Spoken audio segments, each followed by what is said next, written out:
Hi guys, this is Hirosaki. This story is all about what if Naruto was a son of an Olympian. A bunch of one shot that have potential to be more. Multiple pairings, some non-ninja Naruto, some smart Naruto, and some new Naruto. It's our favorite orange-clad ninja facing the multiverse with different origins. Find out here. Welcome aboard. Chapter 1, Athena. For those just tuning in, it's 10 in the morning on June 1st, 2006. And now we turn to our weatherman Sharon Storm. Sharon, please tell me it's going to be a beautiful day today? Sorry, Steve, but we've got thunderstorms not only expected later today, but for the rest of the week. Click. You can't just say things like that, Bones. Click. Wabbit season. Click. I don't know, what's a motto with? Click. The television screen went blank and the thumb that had been pressing down on the remote's channel button hovered while the owner watched the black screen. A blue line spread across the television and began to move when an obviously disguised voice came through the speakers along with Stars and Stripes Forever playing in the background. Citizens of these United States of America. The couch creaked as the television viewer set the remote down next to him and leaned forward. You have been lied to. Your government, the people you chose to lead and protect you, who you should trust without a shadow of a doubt, has been and continues to this very moment to lie to you. Fingertips steepled together as glaucous eyes narrowed on the screen. So, you chose to make a move today? Interesting. Black operations continue to occur in several friendly allied countries. Terrorist cells given leeway when bargaining with our intelligence agencies. United States citizens being spied upon, every call monitored, every credit card charge checked. Your president boldly lies to you about what he knows and is even kept out of the loop to ensure he doesn't prevent unconfirmed acts of war. No duh. Scoffed the viewer. He sat back and grabbed a small cell phone riddled with scratches, bite marks and even a red stain on the back. As his thumb glided over the phone's keypad, he snorted. I'm going to enjoy sending you to prison, Mr. Adam Mitchell. These are not acts of freedom. They are not acts promoting democracy. These are acts of terrorism, to keep the world under the United States' control. Well, I won't have any more of it. There are 4 bombs. In New York City, yada, yada, yada. The television viewer sat back and held his phone to his ear. You there? Good. Listen very carefully to what I have to say. There are no bombs. Yes, I'm sure. Send the police to a complex with a store at the base, a Pete's pawn shop, 3rd floor, 5th room down the hall on the right. Room 305, the Zero is gone, he'll be on the toilet with an Alienware laptop. Alienware. Yes, it's a thing.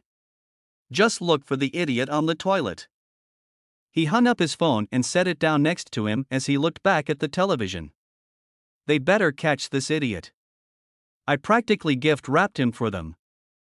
If the US government does not pay me and reveal the requested retracted documents, then you, the people that are lied to, will suffer for it. Okay, that was pretty clever, the television viewer said with a smirk. He sat back and looked at his wrist, where a gray watch was strapped. And in 5 minutes, I'll get to prove that I'm more clever. The television screen went black once again and the viewer shook his head as a newscaster tried to recover from the sudden hijacking of his airtime. A hand went up to scratch the back of his short honey blonde hair-covered head. The television viewer got up at the sound of a beeping and walked over to his stove in his studio apartment. His hand went to the dial and he turned off the stove. He poured the contents of his pot into a bowl and grinned as the steam rose up into his face. Hello, noodles of Inari. There was a knock at the door and he turned to it with a grimace on his face. He looked back at his bowl and then to the door. With a frustrated growl, he moved his bowl into his microwave and then walked over to the door to open it. A man wearing a black suit stood on the other side of the door. His hair ended at his shoulders and was black like a raven's feathers. His face narrow and strong while his blood-red eyes had a hardened warlike gaze in them. You interrupted my noodle time, Sasuke. A dark brow on Sasuke's face arched up. You're practically naked, Naruto. Naruto looked down past his defined abdominal muscles to his boxers and then looked back up at Sasuke. It's my apartment, there's no law against being naked in my own home, is there, Special Agent Uchiha? You love to take shots at me after I get promoted, don't you? Sasuke snorted and walked into the apartment, brushing past Naruto as he did. He shoved blankets off of the couch and plopped down on it, his eyes on the news while Naruto went back to his microwave. So, how'd you know where to find Soundwave? I don't have to book you again for being an accomplice, do I? That was one time, and it wasn't like the charges stuck. Naruto rolled his eyes as he stirred his ramen with orange chopsticks. Naruto captured a few noodles with his utensils and brought them up to his mouth to slurp them down. With a blissful sigh, Naruto walked over and sat down on the other end of the couch. Alright, I know who he was, because the idiot pulled a similar stunt on his principal when he was in high school. He never changed his name then, nor did he change his password after he graduated. I knew he'd be on the toilet because there are few people in the country who don't feel secure when they're on the john. I knew he'd use his laptop because I had an old acquaintance of mine from the NSA pull some records. Sasuke blinked and furrowed his brows. How did you know who he was, though? Stumbled across this plan on a private investigation a week ago. Wasn't supposed to happen until the 4th, give it significance. Naruto rolled his eyes and slurped down more ramen. As though a bomb threat wouldn't make it memorable. Threats are easily forgotten. Yeah, I know. Still, the kid wanted to inform the people. Naruto scoffed and put more ramen in his mouth. The people do have a right to know, but that doesn't mean they want to, let alone are ready to. There are some things that are still too dark for the public to learn. You know, if I wasn't sure you knew the code to my life savings and the checking account for my fiance's wedding, I'd have a warrant and I'd be looking into your so-called contacts. Sasuke noted as he looked around the small apartment. Why do you still live here? Naruto looked at him with noodles hanging out of his mouth. He slurped them up and shrugged. It's comfortable, functional and affordable. Your father is a millionaire. Sasuke drawled with a pointed look. You could be in the penthouse suite of the Baxter building. That's not a real building. Doesn't count. Naruto lifted his bowl up to his mouth and slurped down the broth, which made Sasuke cringe in disgust. He lowered the bowl and sighed happily. Oh, Olympus, that's so good, and just because Dad has money, doesn't mean I want to use it. That's his. Still got daddy issues? Naruto blared at the smirking boy. You know, if I killed you right now, I could proclaim and make it look like it was in self-defense. Yeah, but you won't. Sasuke chuckled and dusted his pants off as the news came to an end. I let you finish your ramen out of courtesy and our friendship. Come on, I've got a job for you. Naruto grimaced and set his bowl on the table beside him. A job? You make me sound like a mercenary. Call them cases, please. You're good, but you're not that good. Sasuke walked over to the door. Get dressed, you've got 5 minutes before I call a judge to get a warrant. You'd do it anyway just for the hell of it. Naruto frowned. Sasuke stopped, turned around with a smirk on his face and reached into his jacket. He pulled a folded-up piece of paper out and dropped it on the table beside the door. Naruto glared at him. Don't just drop it there, it'll get lost in the mess. Misplacing a federal warrant is a federal crime, you know. That wouldn't happen if you found someone to be the next Mrs. Namikaze to tidy the place up. Sasuke shut the door behind him as he walked out. Sexist bastard.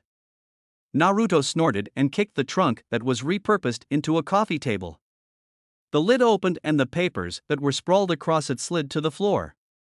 As Naruto rummaged through his clothes hidden within the trunk, he recalled Sasuke's words and rolled his eyes. I don't need to find anyone since you, Kushina and Dad keep trying to hook me up with random girls. How can you listen to this guy rant and rave about capitalism like it's been sent from the gods? Naruto asked as he reached for the radio dial to turn off the raving John O'Malley. Sasuke, without taking his eyes off the road, reached over and slapped his hand. Naruto recoiled with a grimace. Ow! Ass! Driver writes, I control the radio. Unwritten law of courtesy when being a passenger in another's car, Sasuke said. He spared a glance over at his friend and shook his head. Those are the best clothes you could find? What's wrong with my clothes? Naruto frowned. He was dressed comfortably in faded and possibly used jeans, brown leather sandals, and an orange shirt with a cooked pie slice pulled back and various math symbols pouring out of it. Over his shirt was a brown leather jacket that fit to his build perfectly. You look like a child that just rolled out of bed. Naruto looked at Sasuke like he'd grown a second head. I'm 22. I'm barely older than you are and I'm dressed professionally, Sasuke said. When you're being leased out by the FBI. First of all, I'm not employed by the FBI, I work alongside the FBI, Special Agent Uchiha. Naruto corrected sternly. He drew his hand over his shirt. Secondly, these are the clothes of a modern college student, which I am. Online. Sasuke glared at him. You could get through any college class with ease, but you don't because you are without a doubt the laziest bastard I've ever met. Naruto pursed his lips for a moment and afterwards nodded as he conceded to that fact. He still crossed his arms and slumped down in his seat. I don't see why you're so mad. Sasuke turned to him when they stopped at a red light. You are purposely dragging your feet, Naruto. You know that the second you graduate from college, your name and your doctorate will wind you up as prime material to receive praise from your mother. She'll send you the coin. She's not going to send me the coin, Naruto said with a roll of his eyes. And the reason I've been dragging my feet is because I'm waiting for today's technology to catch up with my father's work, so that my theoretical studies and equations can be made practical and I can actually do some good for the planet. Yeah, sure. Sasuke looked away as the light changed.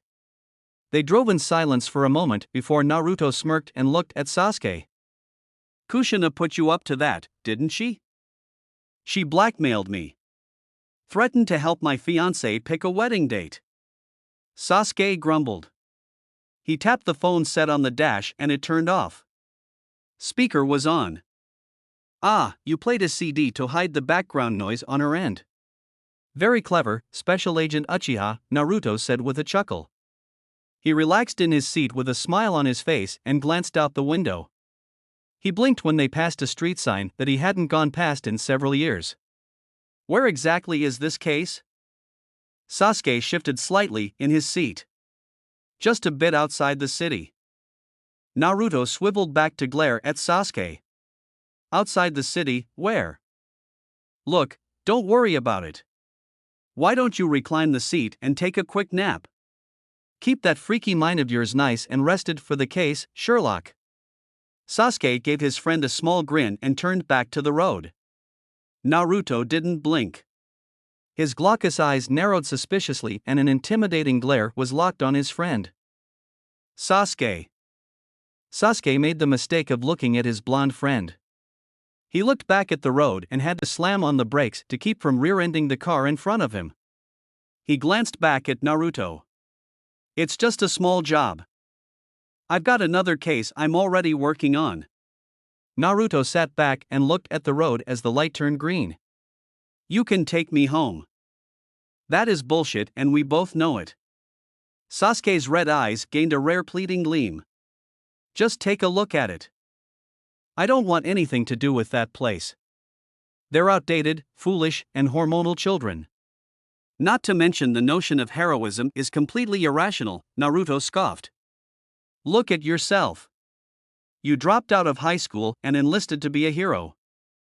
Now you suffer from PTSD, which has caused you to delay your own wedding out of fear that your own wife-to-be would be put in danger or her heart would be crushed by your own demise. That's not the point. Not to mention their own stupidity when it comes to the words good and evil. It's for Chiron, Naruto. Sasuke cut his friend off with a frustrated yell.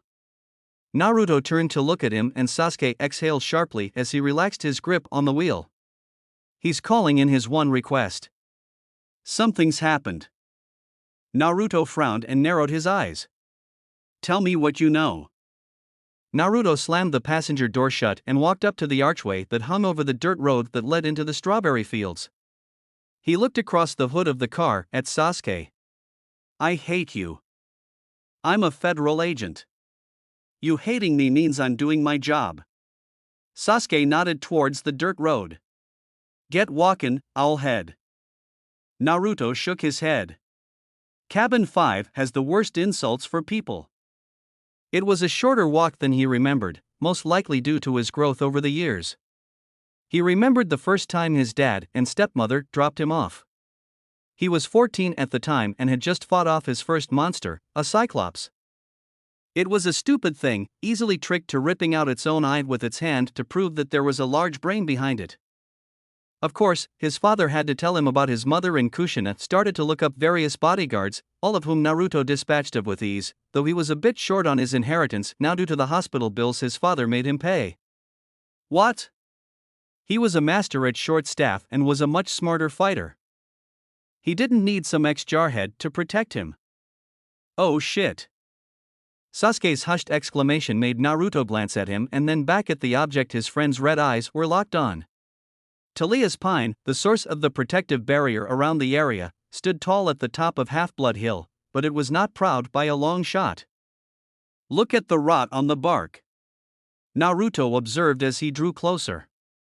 He rushed ahead and began to inspect the pine. He crouched down to the base with an intrigued hum.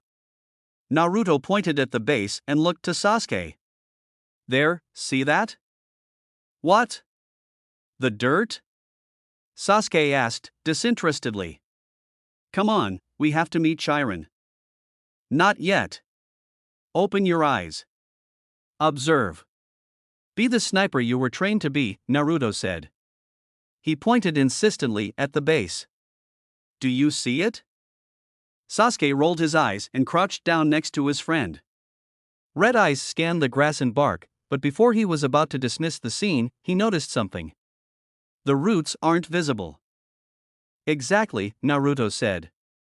He put his hand on the bark and easily chipped some away. This pine is rotting, dying as it were, but like all living things, it's trying to prolong its life by sending its roots deeper to get more nutrients. This causes the tree's base to sink into the ground, but the rot is being noticed. Look here, nature's workers are already starting to make a home. Sasuke watched a few ants scurry out of the hole in the tree and frowned. What does this mean? That things are a lot worse than what you've told me. Frankly, I'm surprised I wasn't brought in. The barrier was brought down. It's offensive, actually. Naruto pursed his lips. Well, I didn't want to risk you saying no. The two young men looked up at the sound of the voice. A creature with the body of a white stallion walked up to them. From where his neck would be was a human torso, dressed smartly like a professor, but with a quiver and bow on his back. By the appearance of the man's face, he could easily be mistaken for a middle-aged man. He had dark brown hair and a neatly trimmed beard. Chiron, Sasuke said as he stood up. Chiron gave him a small smile. Mr. Uchiha. He goes by Special Agent Uchiha, actually, Naruto said. He stood and gave the centaur a look from the corner of his eyes before he looked back at the tree. How long ago did the barrier fall? A week ago, Chiron said. The year-round campers have been holding their own well enough, but the gods are furious. Yes, I think Zeus would be rather upset at the poisoning of his daughter's pine, Naruto said. He reached into his pocket and pulled out his phone. Mr. Namake's cell phones are not allowed dash. I'm well over your limits of authority, Chiron, Naruto said with a small glare. He looked back at his phone and proceeded to take several pictures with it. He pocketed his phone and looked to Sasuke. You should go talk to some of Demeter's children as well as Mr. D, find out what he's been doing about this. Sasuke grimaced. Do I have to? You're the G-man, Sasuke, Naruto said. He put a hand on his chest and smirked. I'm just a consultant. I was told you were a private investigator, Chiron said, his brows furrowed. Naruto rolled his eyes. A gross understatement. That would imply I dig through trash, stalk people, spy, and plant evidence. Sasuke's eyes twinkled and he smirked. You do all of those things. Don't you have a god to interrogate? Sasuke's smirk fell and he glowered at the blonde. I hate you. I'm a consultant, you hating me means I'm doing my job, Naruto said with a smirk. The two's eyes met, both locked in a silent battle of will for several minutes. Naruto's smirk widened slightly and Sasuke growled before he shoved past the blonde. Chiron chuckled as Sasuke grumbled under his breath while he walked towards the camp. The centaur turned to Naruto and gave him a small smile. I cannot express how grateful I am that you came, Naruto. The camp dash. I'm not here for the camp, Chiron. Naruto looked the centaur in the eyes, a frown on his face. You're taking the fall for something that isn't your fault. Lord Zeus anger dash. Look, I know that'll appease the kiddies in their cabins, but being the noble dying teacher is not going to work. Without you, there is no reason for Camp Half-Blood to exist. Chiron looked ready to protest, but Naruto held his hand up. Save it. You died once already for Prometheus. We can't afford you dying again. Chiron blinked and a smile spread across his face. That's certainly the most affectionate thing you've ever said to me. Naruto rolled his eyes and waved the centaur off. Affection nothing.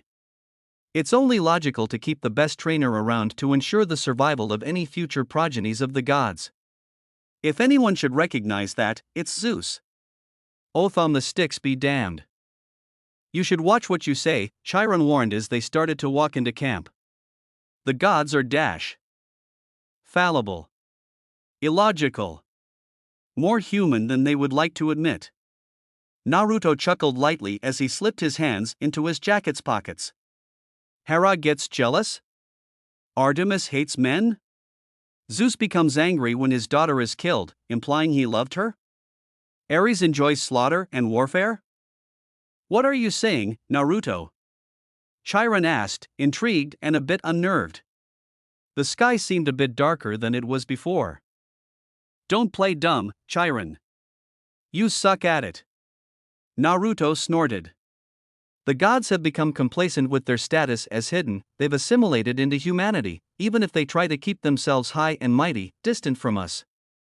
Personally, I think it all started when Zeus ate Metis. He let paranoia, fear, overrule his judgment, which as king, should be infallible. So, you believe the gods of Olympus are human? Why do you insist on having me repeat myself? Yes, the gods today are no better than humanity. In fact, I would dare say their reactivity has made them worse for the planet, Naruto said. The sky rumbled and he rolled his eyes. From a logical standpoint, I'm not wrong. Zap me if you want, you won't make me change my mind. You certainly enjoy tempting him, Chiron said. Naruto reached into his shirt and pulled out a silver necklace of a multi-armed human. Do you know what this is? This is a representation of an Asura, an anti-god. The Asuras became proud and vain, believing themselves above ancient law and were called evil for their acts. Their relatives, the Devas, took it upon themselves to keep the Asuras from influencing mankind through endless war. Very interesting, but why are you wearing a symbol of evil? Chiron asked. It's not evil. Naruto looked at the necklace before he tucked it back into his shirt. The idea of good and evil are inventions of mankind, created to define what is helpful to survival and what is not. If the Asuras were never labeled as evil, perhaps humanity wouldn't have made it as long as they did. Or, perhaps the Asuras became too involved with the endless war and we never learned their true reason for seeking out information. You still didn't tell me why you wear it, Chiron pointed out. Naruto shrugged and slipped his hands back into his pockets. The Asuras weren't afraid to investigate what had been deemed holy and forbidden. Granted, it was to increase their own power, but they stood together, seeking out answers, whereas closed-minded Devas remained within the bounds of the laws, afraid to explore. The Asura had a desire to expand their knowledge without fear of punishment. They were straightforward and honest with their desires. Basically, they were six-armed, immortal versions of you, Chiron deduced. Naruto smirked at the centaur. Of course. Chiron shook his head and nodded towards a cabin off to the side. Perhaps you should drop in and say hello? Pass. Naruto grimaced and walked briskly past the gray building with an owl above the door. Come on, I want to see Sasuke sweat while he tries to interrogate Mr. D. You are a horrible person. I'm part human, what did you expect?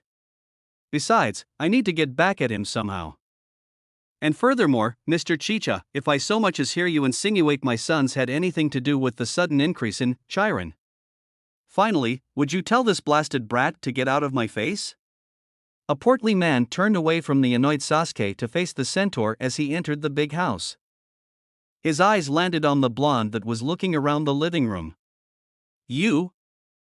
Naruto lifted his hand up in greeting with a hapless smile on his face. Hello, Mr. D. Is Sasuke, did you get anything from him? I told him I was investigating on behalf of the FBI and he went all psycho-paranoid on me, Sasuke said with a glower. He walked over to Naruto and punched him in the shoulder. That was for sending me to the wolves. Do I look like Artemis to you, Sanjay? You dick. Sasuke finished despite Mr. D's interruption. Naruto just continued to smile while he rubbed his arm. This is why you run cases by me before you put me in your car. I had a warrant for you to come with me. Written and authorized by your mother, Naruto said as he reached into his back pocket and unfolded the paper. He hummed as he pretended to look at it closely. She also wants me to convince you to pick a date for your wedding. Sasuke's nostrils flared and he snatched the paper out of Naruto's hands. His red eyes scanned the words before his cheeks began to match his eyes. He crumpled the warrant in his hand and stormed out, grumbling under his breath as he did. Naruto watched him leave before he turned back to the two heads of the camp with a wide smile on his face. I love doing that. Not bad. You seem to have gotten more tolerable, Mr. D said as he made a can of Diet Coke appear out of thin air. Why are you back? Naruto glanced at Chiron and then looked back at Mr. D, it's a favor. Shrewd, Chiron. Very shrewd, Mr. D said with a smirk. He plopped down in a chair and relaxed. So, are you going to try and beg me to let Chiron stay? You'd be the fourth returnee to do so. I had the other three scampering off to the woods after I turned them into sniveling weasels. Had to change them back though, I wonder how Athena will react to you being a new barn owl. Mr. D. Chiron gave the god a disappointing frown. Mr. D rolled his eyes and held up 2 fingers. You have 2 minutes. Naruto looked at Chiron, who shrugged, and then looked back to Mr. D, his hands very well, I'll be blunt then. The poisoning wasn't Chiron's fault. Mr. D arched a brow. That was quick. And how are you so sure? Chiron was most likely within the big house or the barrier when it went down, Naruto said. The barrier source was pierced by celestial metal, a bronze blade to be precise. Easily obtainable here, or at any grown demigod's home. The poisoner never went into the camp, they didn't have to. He or she was familiar with the source of the defensive barrier. Monsters are too dumb to sniff around, Mr. D wards them off, Chiron said, his arms crossed. So how would they know the security? You say that like humans can't be monsters as well, Naruto pointed out. Score 1 for the brain baby, Mr. D said with a smirk. He took a sip of his Diet Coke. Thank you. Naruto nodded to the god and then crossed his arms. I believe our poisoner had an informant. A traitor? Perhaps I can persuade their parent to let me punish them, Dionysus said with a smirk. What if it was Castor or Pollux? Naruto asked. He didn't flinch as Mr. D glared at him, but he did shrug. It's possible. Being with Daddy for every day of the year while he spouts hate at demigods, causing confusion when he shows them love. I don't like your insinuations, Mr. Name Kanji, Mr. D said with a warning tone. I'm just giving a plausible motive, Mr. D, I wasn't stating the facts. Naruto placated. I'm sure the twins haven't done anything more than simple breaking and entering while on their vacations to visit their maternal grandmother. Are you stalking my sons? Mr. D's face started to turn purple. The point, Mr. D, is that any camper of all cabins is a suspect. Naruto elaborated. That seemed to calm the god as his face returned to normal. Now, Sasuke told me there was an incident last summer? Mr. D huffed and looked at Chiron. Was there? Yes, Mr. D. Chiron sighed. Before he left, Percy Jackson, son of Poseidon, age 12, son of Sally Jackson, a woman who works at Sweet on America and attends nightly college classes. Recently, she came into some money when a likeness of her missing husband Gabe Ugliano was sold. She's notably well known and liked by her co-workers and loves her son. Naruto interrupted. The two older men stared at him and Naruto shrugged. Missing persons case, I was intrigued. I might have lost some very sensitive information on the case though. After all, who cares about what happens to a gambling addict that drinks cheap alcohol and abuses his wife? Well, despite your rude assumption about my sons, I think I'm starting to like you, Mr. D said with a wry smirk. He sat back and looked at his can of Diet Coke. I'm sure Poseidon will be very grateful that Ms. Jackson won't be bothered by this Gabe fellow anymore. Aphrodite says he still loves the woman. Naruto gave Chiron an I told you so look. Chiron ignored the look and continued. Yes, well, Percy Jackson was attacked and poisoned by one of the former counselors. Former counselor? What cabin? Naruto asked. Lincoln CAT scan, Mr. D said with a nod. Luke Castellan. Chiron corrected with a shake of his head. That's what I said. Naruto rubbed his chin and began to pace. Really? Interesting. He's gone, then? Yes, Percy was poisoned by a pit scorpion and decided. No, I don't care about him. Naruto waved off the centaur. Luke Castellan, I knew something was wrong with him after his quest. I knew. I should have jumped on it then. Perhaps then I wouldn't have gotten that letter. Letter? Chiron asked. Naruto looked up. You mean, you haven't heard? Chiron frowned. Heard what? Spit it out so I can shoo you away. Mr. D demanded. Naruto hummed and went to the wall of the big house and stared at a picture of a blonde boy, a blonde girl, and a satyr seated next to the poison tree. Someone is recruiting demigods for an army. He looked at Chiron and Mr. D before he turned back to the picture, focusing on the smiling boy. And I think I know who it is.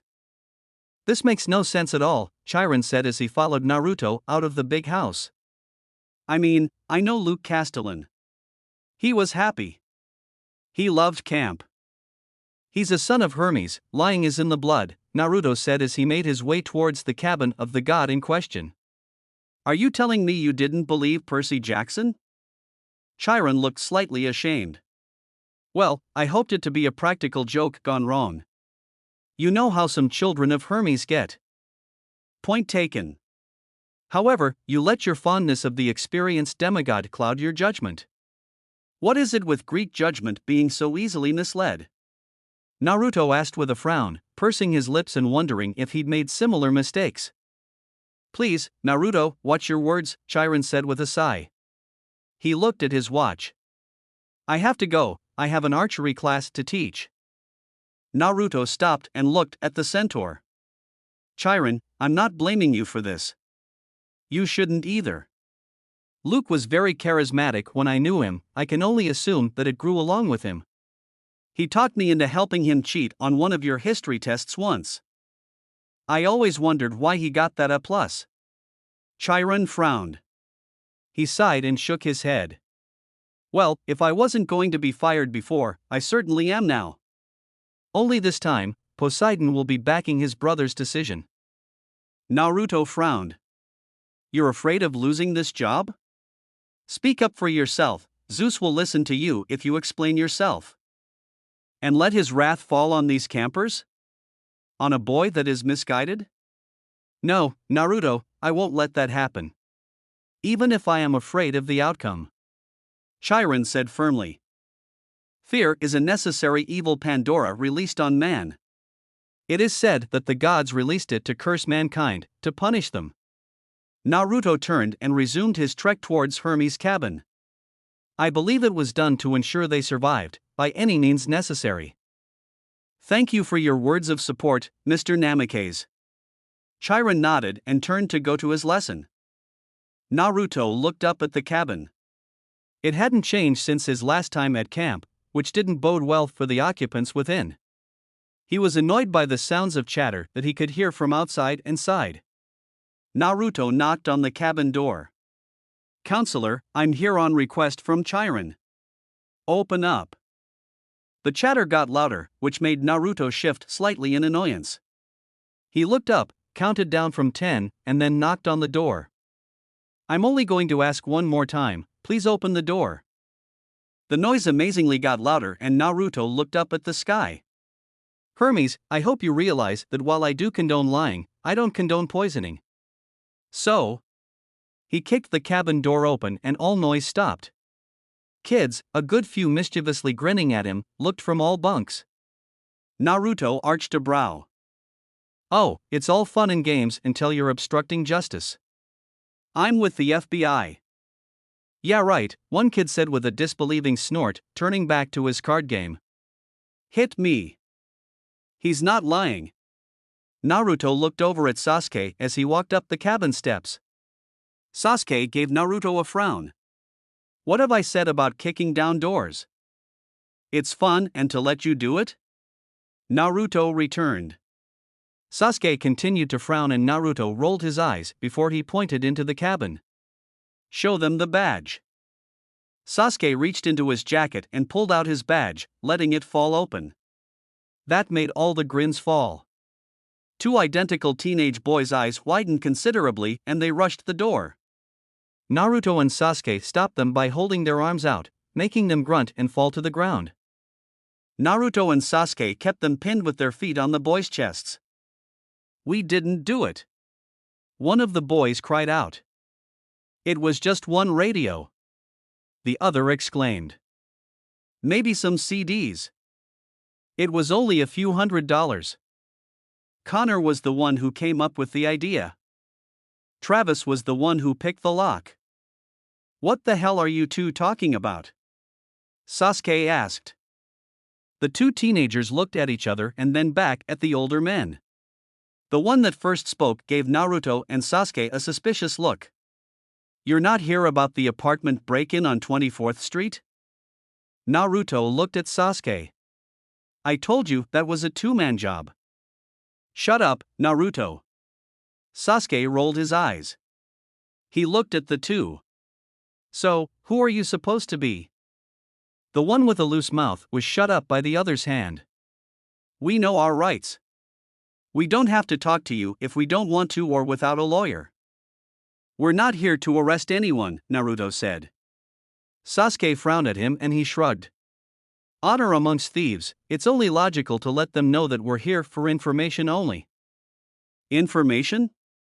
That made the one teen covering the other's mouth asked. "What do we get out of it? How about not getting arrested for admitting to breaking and entering, theft, and assaulting a federal agent?" Sasuke asked. "We didn't admit to anything." "You alluded to breaking into the apartment," Naruto pointed out. He looked at the other kids, who were watching the scene with interest and then back down at the two. "And you admitted to stealing one radio, several CDs, money, who knows what else?" "What about assaulting a federal agent?" the boy asked with a frown. Sasuke looked to Naruto as he held his arm and rolled his shoulder. "I don't know, Naruto, do you think it was dislocated?" "Could have been, but I'm not an osteologist."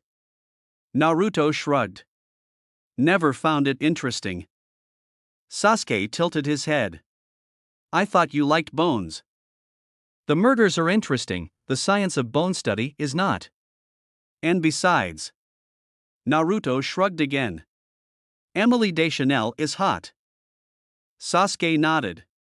"That's true." "Okay, we'll talk, can we get up now?" "Not yet." "Names." "Don't play with me either." Sasuke's red eyes glared into the boy's blue ones. Well, I'm Travis Stoll, and this is my brother Connor, Travis said as he pulled his hand off of Connor's mouth. For the record, Travis ran into you. Dude. What? I'm not taking the fall for you. Oh, so glad to see how much I'm loved. My own brother, ladies and gentlemen. Boys? Sasuke had them looking back up at him. About that information? What do you want to know? Connor asked. He looked at the sandal on his foot and looked up at Naruto. Wow, pedicure much? Good hygiene goes a long way. Naruto lifted his foot off of the boy and Sasuke did the same for his stole. Tell us about Luke Castellan. Why? Travis asked, both boys still intimidated by the FBI agent. We think he may have something to do with the barrier being down, Naruto said. Hey, whoa, Luke's not blood, but he's still a brother. You've got to up the ante a bit to make us talk, Connor said. He gasped as the foot slammed back down on his chest. Hard. A few kids made to get up, but Sasuke deterred them by opening his jacket and showing the uncapped 9mm strapped to his hip.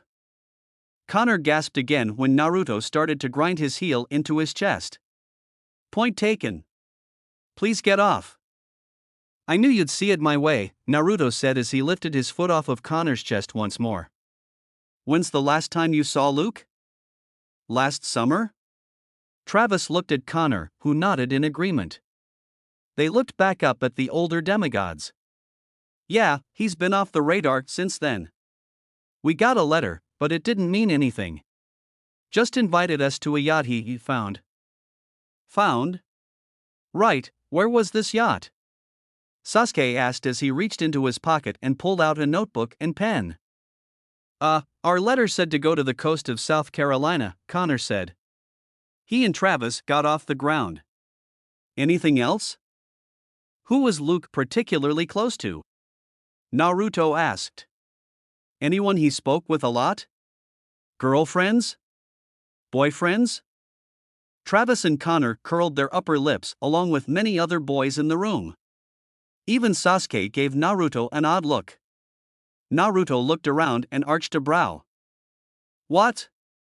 The Greeks have been practicing same-gender intercourse well since time began. Apollo and Zephyrus are two well-known practitioners from the pantheon, so I don't see why it wouldn't be prudent to ask, Naruto said. Oh, okay, I stopped listening after intercourse. Travis admitted. He gave Naruto an odd look before he looked at Sasuke. I don't know about any girlfriends, but he talked to Annabeth Chase a lot, and I think Selena Beauregard had a crush on him. What? Oh, man, not Selena, Connor groaned. Figures, pretty boys get all the chicks. Sasuke smirked as he wrote down the names. Yeah, we do. And a lot of guys. Naruto smirked at the glare Sasuke gave him. What? Travis and Connor took a step back from the special agent, who continued to glare at his consultant and friend. I hate you so much. Naruto shrugged. Whatever. He looked at the boys. So, what cabin? Annabeth's? Naruto held a hand up. I know that one. Where's Selena? How do you know Annabeth, but not Selena? Connor asked as he gave Naruto a look like he had just sprouted another head. Seriously? When did you come here? Stopped coming to camp when I was 16. How old are you? Beauregard. Location. Give it. Sasuke grunted. Cabin 10. She's the counselor, can't miss her, Travis said. Thank you. Naruto turned and stuffed his hands in his pockets, prepared to leave. After Sasuke stepped out, Naruto stopped and turned back to the boys. Oh, and you might want to get the door hinges fixed. Naruto grunted as he and Sasuke walked to the pink cabin across the way. Stop it. Stop what? Sasuke asked. Thinking. It's loud and annoying. You're not concerned about speaking to her? Sasuke asked. Naruto groaned. I don't want to talk about it. I met my cabin's new counselor. Clarice. Tough girl, worked hard putting watch shifts together. Could be a good ranger if she ever went into the service, Sasuke said. It helps to get to know the next generation. My mother's head counselor is nearly half my age and has only obtained that right because of her so-called experience. Naruto interrupted with a grimace on his face. She's smart, I will admit that, and she either got very lucky or divine intervention to bring her to her group. She's also extremely proud. Her fatal flaw is undoubtedly hubris. She refuses to listen to reason, even when she knows it's the smartest thing to do, because of some sense of morality. Don't you have morals you live by? Sasuke asked. That's different. She is a child and refuses the advice of someone older, who has seen the world for what it is, Naruto said. He shook his head as they approached the cabin of Aphrodite's children. Annabeth Chase may be smart when it comes to the world of Greek demigods, but she is an utter fool when it comes to the real world. Depends on your definition of the real world, Sasuke said. Naruto stopped them and turned to face Sasuke, a glare locked on the federal agent. It's not humanity that's hiding its existence. Sasuke nodded in understanding to that. Yeah, but she's a kid. You can't fault her for taking things at face value. No, but I can fault her for letting her get in the way of her own judgment, Naruto said. They resumed walking to the cabin, going up the steps. If we go to her and tell her that her friend, an older attractive boy that has not really done anything to her, is a suspect in poisoning Talia's pine. I see your point, Sasuke said. He lifted his hand up and knocked gently on the door. FBI. Open up. The door was pulled open and a beautiful teenage girl with curled brown hair stepped into view, dressed in short jeans and a modified camp shirt to be a sleeveless tank top. Ugh, Marcus, if you say female body inspector, I'm going to kick your O. Sasuke gave a small charming grin. Hi there. He held up his badge. FBI. Oh, wow, that's a real badge. She leaned against the door and smiled at Sasuke. I'm Amber. Can I do anything to help you, Agent? Sasuke smiled back and lifted his left hand, revealing a gold band. Engaged. I'm here on business, for Chiron. Oh, Amber said with a blink. She sighed. Silena's at the stables if you want to talk to her. The others are out doing activities, I'm here because I have some summer homework that Chiron wants done. Thanks, Sasuke turned and walked away. He noticed a lack of footsteps and stopped. Sasuke turned around to see Naruto still on the porch. Are you coming, or what? You go ahead and get some answers. I think I'll stay here and get to know, Amber? Naruto asked with a small smile. Amber twirled her hair around her finger and smiled back as she gave him a once-over. Her smile widened slightly. Sasuke blinked in shock. Are you serious? You're flirting now? After all the blind dates your stepmother and I've set up that you turned down? Naruto tilted his head and looked up before he looked back at Sasuke. Yep. Unbelievable. Sasuke rubbed his head. Don't you want to interrogate her? I'm sure you'll do fine. Probably much better without me. Naruto waved his friend off. Sasuke shook his head in disbelief and walked off, which made Naruto chuckle. Naruto turned back just as Amber adjusted her shirt collar to expose more of her cleavage slightly and her eyes flickered to Naruto's.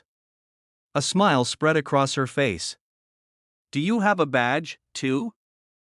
No. I'm just a consultant. Are you the only one in your cabin? Naruto asked. Amber's grin grew. Yeah. Why? Wanna do something illegal? Can I come in? Sure thing, cutie.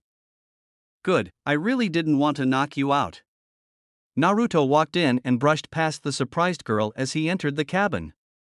Naruto began to inspect the beds with a critical eye. Besides, it's statutory rape if I slept with you. I'm 22 and you're what? 16? I'm 17. What do you mean knock me out? Amber asked with her hands on her hips. Well, if you didn't give me permission to enter, I'd have to first give a big apology to Aphrodite and then proceed to strike you in the throat, cutting your airflow and follow with a hard punch to the diaphragm in order to get in. Naruto hummed as he picked up a rather lacy pair of underwear between his fingers. 17, huh? Why aren't you counselor then? Amber stormed over to him and snatched the underwear from his grasp. First of all, don't touch my underwear. Okay, that image was admittedly very hot. Secondly, Aphrodite chooses her children gifted with charm speak to lead the cabin. Amber shoved her underwear in his face menacingly. And finally, what was with all that stuff you said to the hot FBI guy?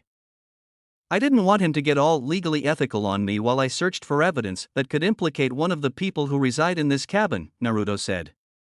While Amber continued to glare at him, Naruto blinked for a moment before he had an epiphany. Oh, you're wondering why I alluded to wanting to sleep with you and yet chose not to? Well, aside from the desire to not be labeled as a rapist, I'm more of a redhead kind of guy. Amber blinked.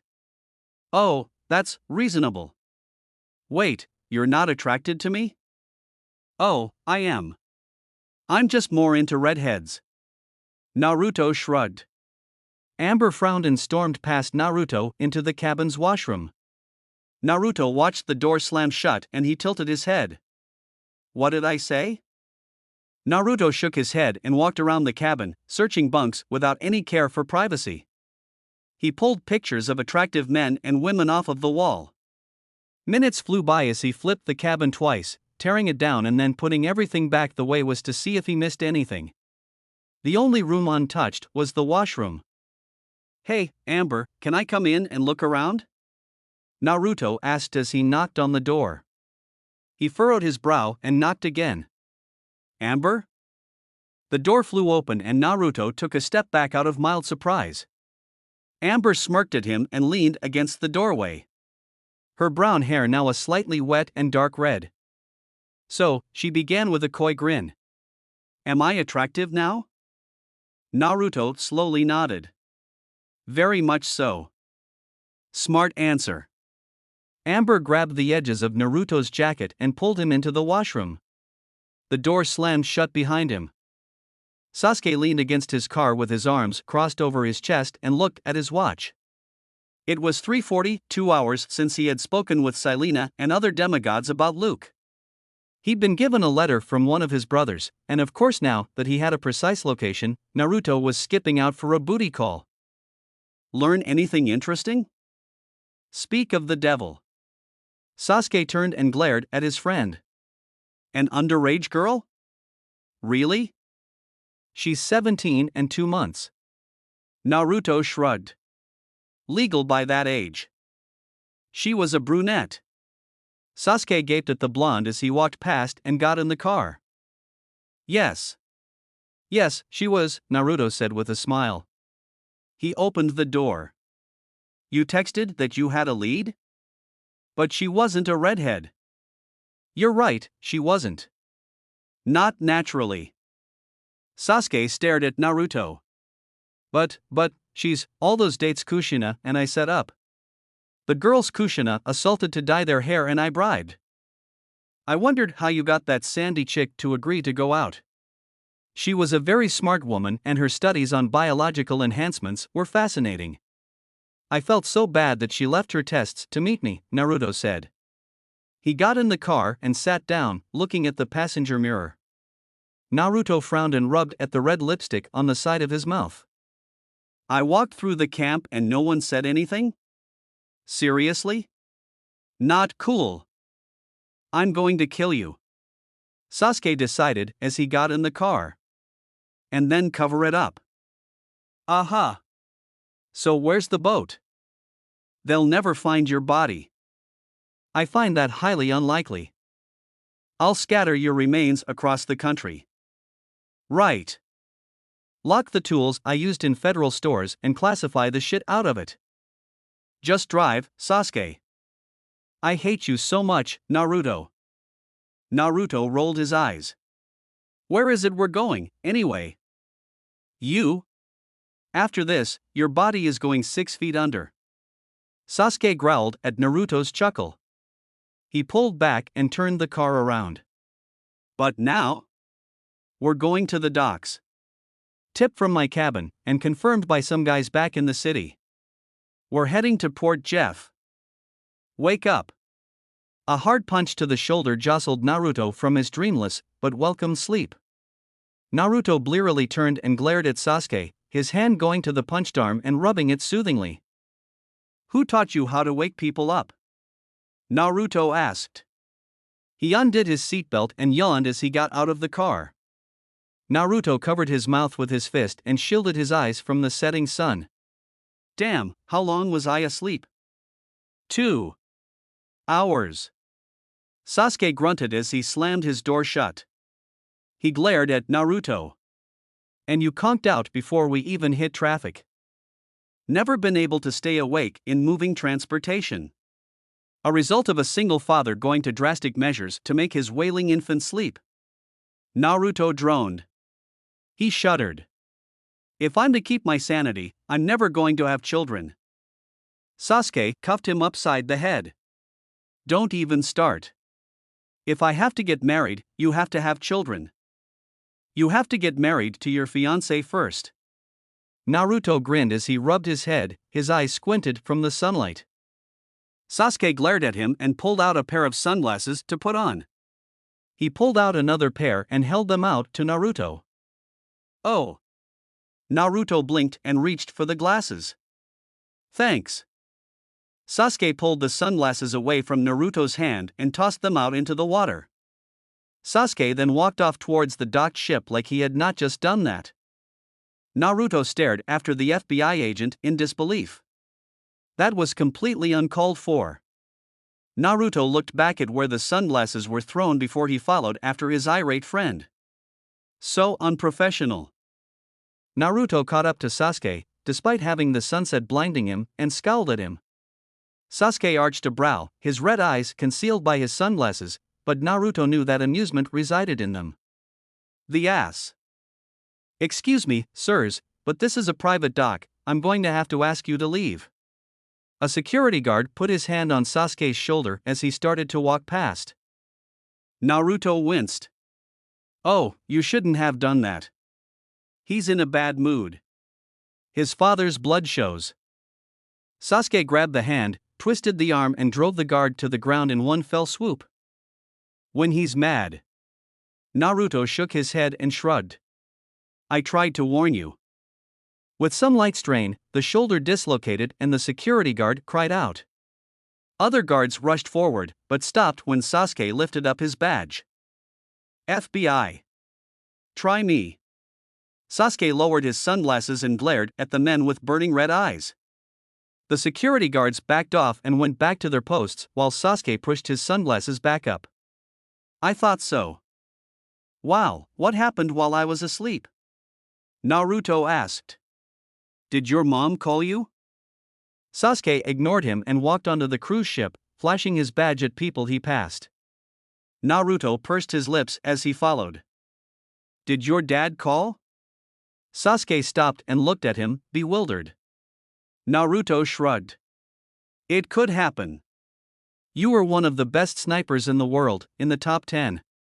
Ares would like more deaths to occur in warlike acts. It's only logical dash. Let me stop you right there, Sasuke said. First of all, Ares and logic, not a combo. Period. Never going to be a thing. Understand? Naruto tilted his head in thought. He then nodded. That sounds logical. And secondly, Sasuke said and poked Naruto roughly in the chest. I'm still one of the best snipers in the world. Don't say it in past tense. Sasuke turned and walked away without another word. Naruto arched a brow as he watched his friend walk off. Stingy bastard. I can hear you.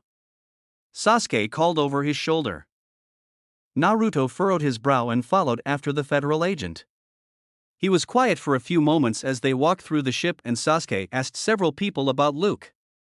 The people were distracted, all lost in their own fantasy.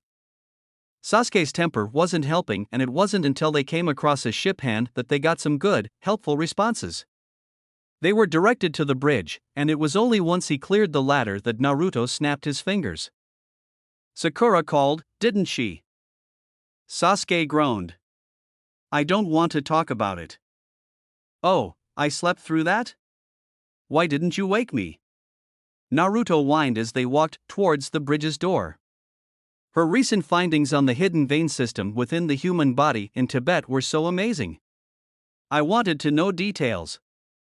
"We're not doing this now," Sasuke said as he opened the door to three men, all in their late teens, early 20s, standing in the bridge. Sasuke lifted his badge at one of the tall young men in the corner that started to move towards them. "Try it, tough guy. I'll put you down faster than you can growl." "Ah, welcome, mister." A tall young man with blonde hair and a scar on his face smiled at them. The tone was far too pleasant and sounded a bit condescending. "Save the bullshit, Castellan, I was at camp with you," Sasuke growled. One of the two burly boys in the room stepped forward and Sasuke glared at him. "Back off, fuzzball." Naruto put a hand on his shoulder, his eyes locked on the pleasantly smiling teen. Now, Special Agent Uchiha, why don't you go question some of the pretty girls on the deck? I'm sure I can get some solid answers out of Mr. Castellan on my own." Sasuke scowled and abruptly left. The door slammed so hard on his exit that the wood cracked. Naruto sucked in air through his teeth. "I'm so going to regret doing that," Naruto said as he turned away from the door and sucked in his lips. "Oh well, eyes on the present, not the past, as the saying goes." "I thought children of Athena loved to look to the past for answers?" Luke asked. Naruto smirked as he looked back at Luke. "Cute. You think about Annabeth just now? How much your absence is hurting her? How she might hate you now?" Luke's smile fell and his eyes became hard. "Is there a reason you and your federal friend are here?" The two burly boys moved to flank the son of Hermes. Their skin shimmered before they changed into bear-like men. Naruto blinked at the change. "Ah. The bear boys, that explains Sasuke's puns." Naruto mumbled. He was a bit upset that the mist affected him as long as it had. He should look into more demigod-related murders, get back into the swing of things. Naruto titled his head and looked at the two humanoid bears. "Well, let me just say that Sasuke has not eaten yet and has eaten bear before. I'm also curious about the taste of an immortal's flesh." The bears exchanged a look while Luke arched a brow. "Cannibalism? Really?" "Not cannibalism, they're not the same species as I am. From a god's loins, they may be, but demigods these two are not. Ain't that right, boys?" Naruto arched a brow at the two. He looked back at Luke when they failed to respond. "Muscle, not brains? More or less." Luke crossed his arms. "Why are you on my ship?" "This isn't your ship," Naruto said. He turned and grabbed a plaque from a wall. "This ship is owned by one Mr. Mycroft Holmes." Naruto turned the plaque around and looked at it with furrowed brows. "Mycroft Holmes? Huh, go figure. It's my ship," Luke restated with a frown. "I appropriated it for the true ruler of the world." Naruto looked at Luke and then back at the plaque. "Do you think if there's a Mycroft, that there's a Sherlock? I wonder if he's a brother. That would be disenchanting. God, I really hope he's not a brother of mine." Luke smacked the plaque out of his hand and held a bronze blade up to his throat. "Why are you here? Why is it that every demigod I encounter has a bad attitude? What happened to being civil?" Naruto asked as he looked at the blade disinterestedly. "You should really take better care of this. This was wielded by a revolutionary." "Only fitting that it's in my hands then," Luke said. Naruto snorted and Luke narrowed his eyes. "What's so funny?" Nothing, well, except for the fact that you think you're a revolutionary," Naruto said. The blade dug into his neck and Naruto tilted his head up. Struck a nerve, didn't I? I'm fighting for our lives, Luke said lowly. The gods have taken advantage of demigods for too long, it's time we show them that we deserved better treatment. And this has absolutely nothing to do with the feelings of love you had for Zeus' daughter before she was turned into a tree? Naruto asked. Luke blinked. What? It was pathetically obvious, you know. You moped around, always went to visit her on weekends or before bed, like a kicked puppy. It would be cute if it wasn't so sad, Naruto said nonchalantly. The blade tightened against his throat. So hasty denial is not healthy for one's mental health. What are you saying? Luke asked with a growl. Make some sense. Good gods, do I always have to repeat myself? Naruto groaned. You were in love, you twit. And you expect me to believe you willingly poisoned the tree that protects the camp, the last part of Zeus' daughter that lives? Talia was dead long before I poisoned that tree. Aha! So, you admit to poisoning it, then? Naruto inquired. Still though, it's all that remains of her. You're spitting on her grave, the dead don't forget things like that, you know. Luke's jaw twitched and Naruto caught it. Oh ho, you had a plan. A way to fix the tree, once you emerged victorious from, whatever you call this. War. Luke growled as he pulled his blade back. Choose your side, you either stand with me, or with them. You mean with Olympus, I assume. Naruto hummed. He scratched his chin thoughtfully. I did wonder what type of man it took to poison a tree and endanger all those children.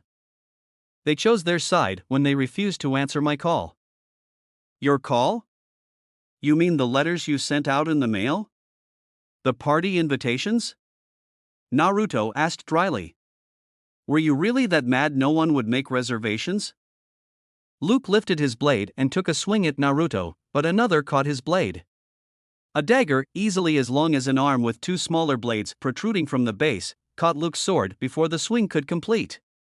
Naruto held his dagger effortlessly in one hand and pulled out a collapsible baton in the other. What's that for? Luke asked with a grunt as he tried to force his sword to move. Are you going to try to attack me? No. This is to stop the Wonder Twins. Naruto flicked a dial and an electric current shot through his baton. He danced around Luke, keeping the son of Hermes at bay with his dagger's unique design, and jabbed both of the humanoid bears in the chest. They flew through the windows of the bridge with yelps, and Naruto looked at his baton in wonder. I think 15 amps might be just a tad too much. 15 amps? Luke pulled away and took another swing. Naruto backed away from the blade and his thumb rolled over the dial. 10 amps can kill a human. I was sure that 15 would only knock them out. Naruto ducked under another swing and sidestepped a slash. Do you mind? I'm just trying to talk. And I'm trying to kill you, so yeah. I mind. Luke took another swing. Naruto continued to avoid and deflect with his dagger. Always the hard way. Naruto sighed. He caught another slice from Luke and twisted his wrist opposite of Luke's own twisting wrist. Ah, the infamous disarm.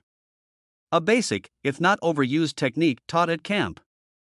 It took a few practice dummies and a few hired hands, but I found a way to avoid being disarmed completely. Naruto looked up at his dagger that was suddenly embedded in the ceiling. Huh, you slapped the palm of my hand. You truly are a prodigy in the art of swordsmanship. Bravo. Ready to die, then? Luke swung and Naruto stopped it with his baton. Luke stared at the mortal weapon that seemingly stopped his celestial bronze blade. He winced when the baton moved and cracked against his elbow, making the son of Hermes back away and shake out his arm. The perfect blend of bronze wiring and mortal metals. You, Mr. Castellan, are certainly unstoppable with a blade. Naruto smirked as he lifted his baton up. I, however, am a master of the single stick. Electricity danced around the tip of the baton. Care to test yourself against me? Point taken, Luke said as he dropped his sword to his side. Luke frowned at him. You are strong and smart, a true son of Athena. Why don't you join me? Can't you see that the gods don't appreciate you? Naruto turned his baton off and collapsed it into a portable form. He tucked it into his pocket. Naruto then jumped up to grab his dagger and pull it out from the ceiling. He sheathed it behind him, a thoughtful look on his face. You make a good point. I doubt the gods do appreciate me, Naruto said. He shook his head. But I don't want their appreciation. I don't want their praise, or their glory, or their position. Oh, you do want their love. Abandonment issues? Luke asked, a knowing look in his eye. Naruto scoffed. Hardly. I know what my godly mother is like. I've met Annabeth Chase. Luke frowned. What do you mean? The gods, all of them, have become too human. Naruto nodded. Athena is called the goddess of wisdom, to be immortally wise and unbiased. But how is it wise to burden one of the brightest human minds on the planet who could do so much for the people she lords over with a child? It is not wisdom, it is stupidity. Athena ignored her duty, ignored humanity's need for her own selfish desires for a hero that she could use to stroke her own ego. Make her hubris grow. You don't like Athena? Luke's eyes shone. Join me dash. I'm not finished, Naruto said sternly, giving the infamous glare named after his mother that made Luke's silver tongue turn to lead in his mouth. Naruto relaxed his shoulders. I do not like Athena. However, Athena is still my mother. Like any child, I love both her and my father immeasurably, and I am grateful that she decided to bring me into this world. Just because I love my mother, does not mean I have to like her. I understand her. Frankly, that's enough for me. But she's a god. Luke insisted. Any problems given to us are their fault. They need to be held responsible for ruining our parents' lives. I completely agree, Naruto said. They want to rule the world, they should grow up and act like it. Exactly. Luke nodded. You're such a fool. Naruto shook his head and made his way for the door. Luke was stunned and did not move to stop him. Naruto stopped and looked at the confused boy. There's something to be said about a scared little boy hiding in the closet. What are you talking about? A ranting mother, a crazy woman that spouted nonsense. Shut up. Luke reached for his sword. Naruto reached into his pocket and pulled out his collapsed baton. With that kind of life, it's understandable why he'd be mad. And then the girl he loved died, killed by monsters while she fought to protect him. How she repaid for her sacrifice. She's turned into a tree. I'm going to kill you, I'm going to kill you. Luke trembled, his knuckles white on his sword's grip. I hope you don't try, because if you do, you will die here and now.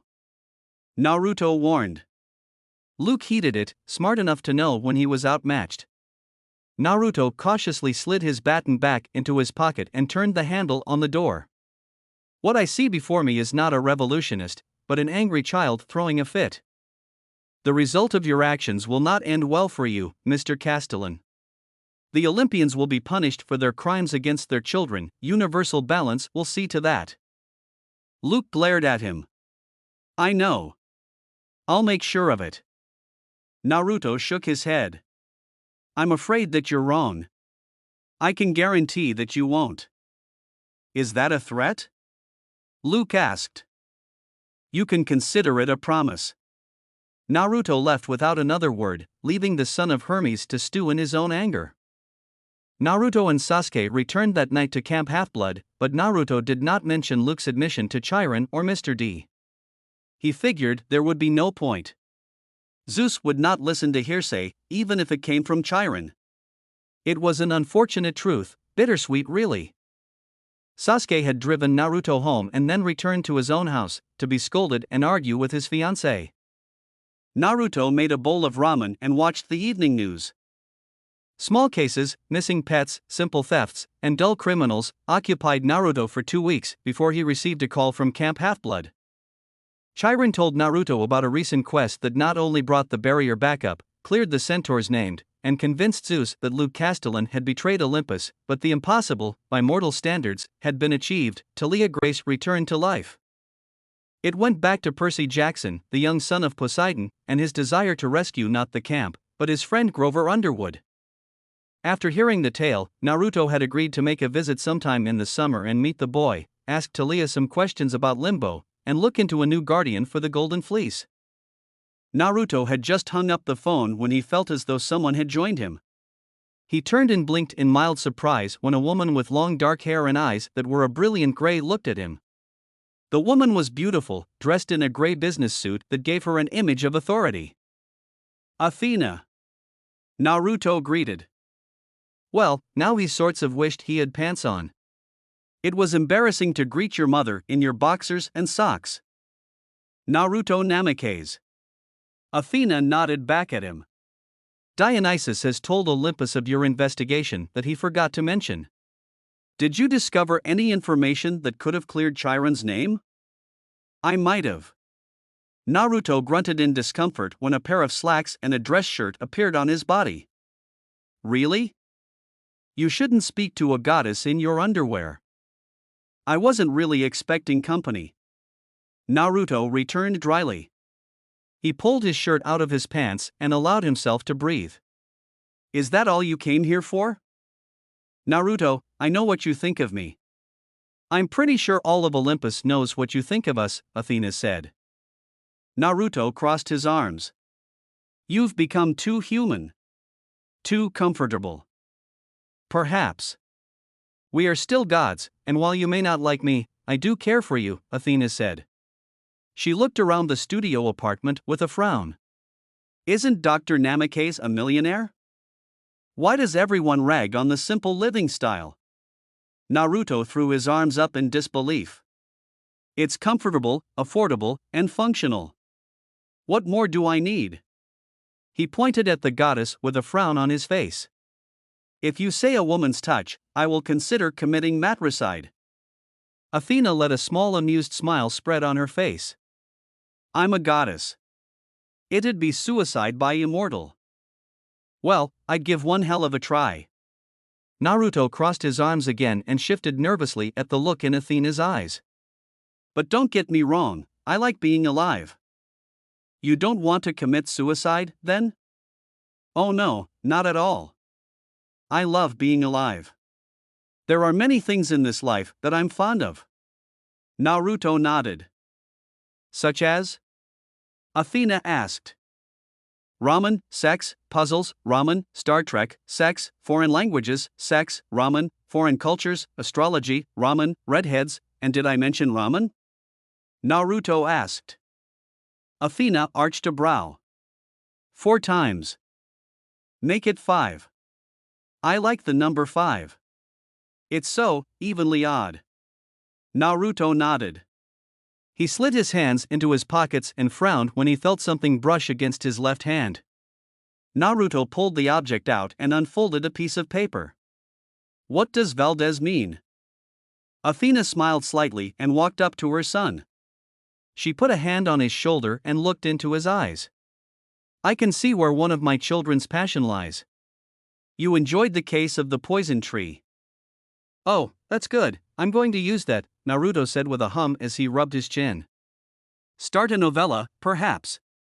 Got to flesh it out though, add in more sex and romance, perhaps a murder or two. Readers love that sort of thing. Consider this my test for you, then, Athena said. Naruto looked back at her and she smirked. You've solved over 40,000 mortal crimes in your life, and only one Olympian case was ever issued to you. You didn't obtain any evidence, the victim hasn't received justice, and you failed to get a reward for your time. I do like puzzles. Naruto looked back at the paper in his hand. He looked up in time to see the fading figure of his mother before she vanished like she was never truly there. Naruto looked down at the paper in his hand and walked over to a blank spot on the wall next to his futon. He grabbed a piece of chewed gum from the floor and adhered the paper to the wall. Valdez, huh? Naruto crossed his arms and stared at the paper with the name scrawled on it. He looked closer at a small smudge. Naruto sniffed the paper and shook his head. This is Greece? Something to do with Hephaestus. Naruto dropped his hands to his hips and smirked. Okay, Athena. Challenge accepted. Chapter 2, Hephaestus. Louis Tumnus VIII, yeah, make the lion, witch and wardrobe joke, you know you want to, was not having a good day. He was far from Camp Half-Blood, home to demigods, satyrs, like himself, and nymphs of ancient Greek lore. Well, lore according to normal humans anyway. To beings like Louis, it was sanctuary, the last good one as far as he was concerned. Louis wiped the back of his furry arm across his brow to clear away the sweat. This heat was unbearable.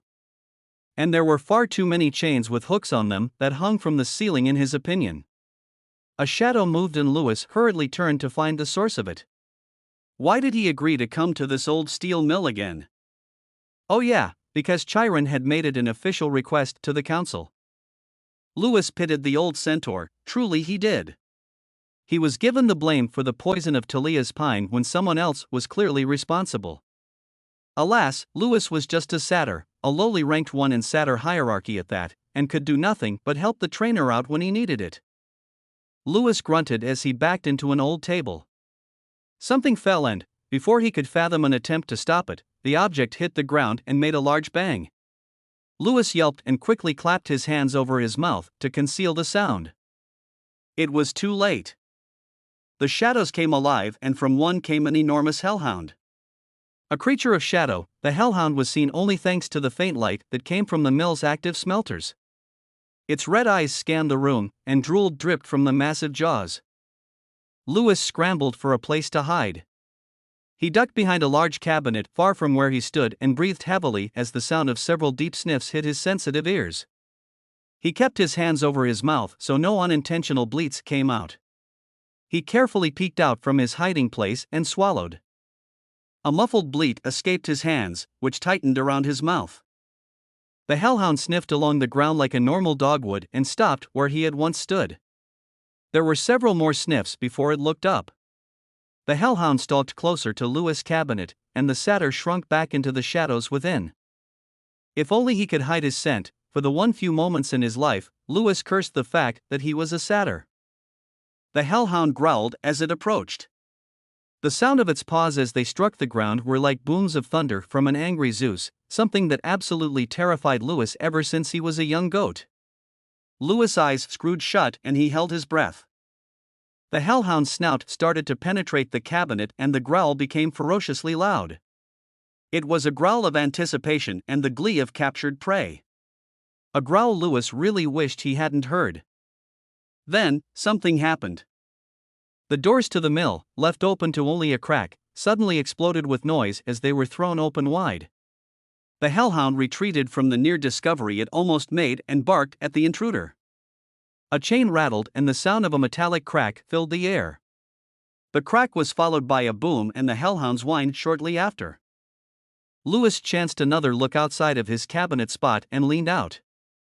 He saw the hellhound on its side on the ground. It writhed and snarled at an unseen foe, or hero in Louis' opinion, until it suddenly went still with a yowl. A chain fell to the ground as the hellhound dissolved into golden dust, a small pelt of fur left behind as a reward. A gunshot rang out and Louis cringed. "Come out." The voice that spoke was young, but hoarse like it was unused. There was the soft click of a gun's hammer pulled back. "Next shot will be the last." Louis climbed out of his spot with his hands up. "Don't shoot. I'm not a monster." There was silence before another soft click followed his words. From the shadows came a giant of a teen. He was easily a few inches taller than the average man and his shoulders were broad. Underneath a black leather jacket was a worn faded camp t-shirt covered his chest and relaxed jeans were on his legs. Boots of some sort were on his feet and in his left hand was a mortal handgun. In his right, the end of a bronze chain that rested where the hellhound once lay. The gun was tucked into a holster on his hip and the chain, as though sentient, wrapped itself around his arm several times. "What do you want?" Louis looked up at the teen's face, or what he could see of it anyway. A bandana that had the lower image of a human skull on it protected the teen's face from the nose down. Steel blue eyes glared at Lewis and short wild corn-colored hair covered his head. Lewis swallowed and slowly reached into his cargo's pocket. He pulled out a folded letter and offered it to the blonde. The blonde snatched the letter from the satyr's hand and flipped it open. His eyes scanned the contents before he folded the note back up and tucked it away into his jacket. Payment? Lewis blinked at the question and then fumbled around in his other pocket. He pulled out a small bag that jingled with each movement and held it out to the blonde. The hand shot out like a viper and grabbed the leather bag. It also vanished into his jacket soon after. I'll get the rest at camp. The teen turned and walked out to where a dark motorcycle with a massive front waited. Lewis hurriedly ran after him. The rider got on the bike and turned the engine over. The wheels ignited in flame and the sides of the hood turned on, a red headlight on either side, like evil eyes. Wait, can I hitch a ride? Lewis asked. The blonde paused as he held a dark helmet and scrutinized the satyr for a moment.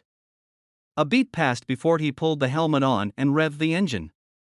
The rider turned to the satyr, his face hidden by the helmet. I'll take you to the bus station. Lewis sighed in relief. That'll work. Thanks. Don't mention it. Run. Get Naruto out of here, Kushina. Minato, don't be an idiot.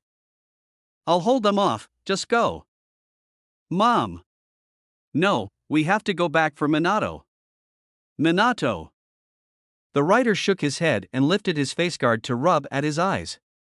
He lowered it so that the wind didn't bother him and brooded over his dream. That dream had gotten really old, really fast. It had been 6 years since that day, the day his mother and stepfather died. 6 years since he left Camp Half-Blood behind along with all the friends he made. He wondered how many were left, how many had died on quests. He wondered if anyone had taken Moria's place as cabin counselor. Well, he thought idly, I guess I'll find out for myself once I get there. His hand hit the autopilot switch and he retook control of his prized creation. It was originally a bodyguard for his mother, made in his first year, for when he was away at camp. After she had met Minato and things started to look serious, he took the bot with him to camp in his third year to tinker and toy with it. After the incident, Naruto packed up what remained of the original work and left Camp Half-Blood for good. 6 years ago, Naruto thought. He reached out with his right hand and pat the modified Suzuki motorcycle on the massive hood that housed an engine that ran on a smidge of plutonium and recycled energy. How's it feels to be 6 years old, Kurama? The headlights flashed and the engine revved like a cat would purr. Beneath his helmet, Naruto cracked a smile. Yeah, I know. Feels longer, doesn't it? The motorcycle revved again. All right, you take it easy and let me drive. There was another rev before the speed dropped significantly from 321 miles per hour. Naruto leaned forward and took the right down the dirt road. Naruto hit another switch that cut the blaze of fiery wheels and replaced them with off-road ready treads. Naruto turned right at the strawberry fields and kept to the road as the woods neared. The sounds of shouts and yells increased in volume as he drove closer to where the camp was. Naruto banked around the corner and saw a line of armored campers on Half-Blood Hill, shields and spears at the ready while a few archers took shots at the attackers. The rider sneered at them beneath his helmet, Cyprian centaurs. A race of centaurs that hail from the island of Cyprus, said to be attendants of Aphrodite and children of Zeus and Gaia. They are similar to normal centaurs but are larger and have bull-like horns that stick out the side of their head. They had thick hides and were fast despite their size. Naruto let his right hand slip out to the side and grabbed the handle of the weapon that was holstered behind him. The blonde pulled the modified Winchester shotgun out and, with a swivel of the cock he had practiced after he watched a Schwarzenegger film, loaded around. He sped ahead of the centaurs and skid to a halt halfway up the hill. With his other arm as a balance, Naruto fired a round at the small force. 3 seconds after he shot, 3 of the centaurs were coated in fluid that burst into flames on contact with their skin. One fell into dust then and there, but the other 2 fled, and the flames that covered them remained despite their attempts to douse them. Naruto swiveled the shotgun again and drove at the surprised platoon. As he drove past one, he unloaded a bronze shotgun shell into its head. At the sight of their brother's head exploding, the centaurs abandoned their charge and chased after him as he sped away. Naruto shook his head. Too easy. He holstered the shotgun and twisted his wrist. From around his arm, the bronze chain slipped down and rattled in the wind. He threw his arm out at a distant tree, and the chain shot out. It wound twice before it became lodged in place. Naruto turned around and led the centaurs into the woods, where he wound his way through the trees. The centaurs continued to follow after him, which led to their downfall. Throughout the chase, Naruto let his chain get hooked on several trees. The result was akin to a comedic run-into the clothesline sketch, only with a bronze chain that cut through the centaur's midsections like they were butter.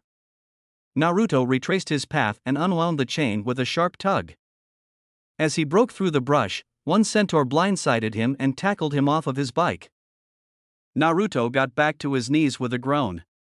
He pulled his cracked helmet off of his head and put his hand to the gash that rested over his eye. He looked over to where the centaur slowly rose to its hooves, a stump where its left arm once was. The blonde then looked for his motorcycle, which he found on its side a few meters away. One detail stuck out and Naruto's eye twitched. You scratched my bike. You killed my kin. The centaur growled in return. It used its spear to rise to its full height. A scratch will not satisfy my desire for your death, halfling. Naruto just glared at the centaur. The chain dangled from his wrist and he tightened his grip around it. Fire burned in his eyes and he focused solely on the centaur before him. The centaur charged forward with a yell and Naruto twisted his right wrist. The chain shot out to wrap around his left wrist and he ran at the centaur. Just before the centaur's spear was within strike distance, Naruto jumped and turned midair. His chain dropped down and caught itself under the centaur's neck. Naruto landed on the half-horse ass and pulled the chain back. Air left the centaur's mouth and slowly, the bronze chain glowed as it started to burn its way through the centaur's neck. Naruto tightened the length of the chain and continued to pull while the centaur bucked. This continued for about 5 minutes, when the centaur dropped to the ground and pulled at the chain that strangled him. Naruto twisted the chain so it completely encircled the Cyprian's neck. This is for scratching my bike, Naruto said softly before he gave a final pull and sliced through the monster's neck with his chain.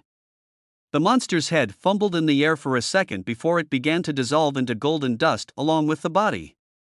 Naruto let his chain wind up around his arm once again as he watched the monster disappear.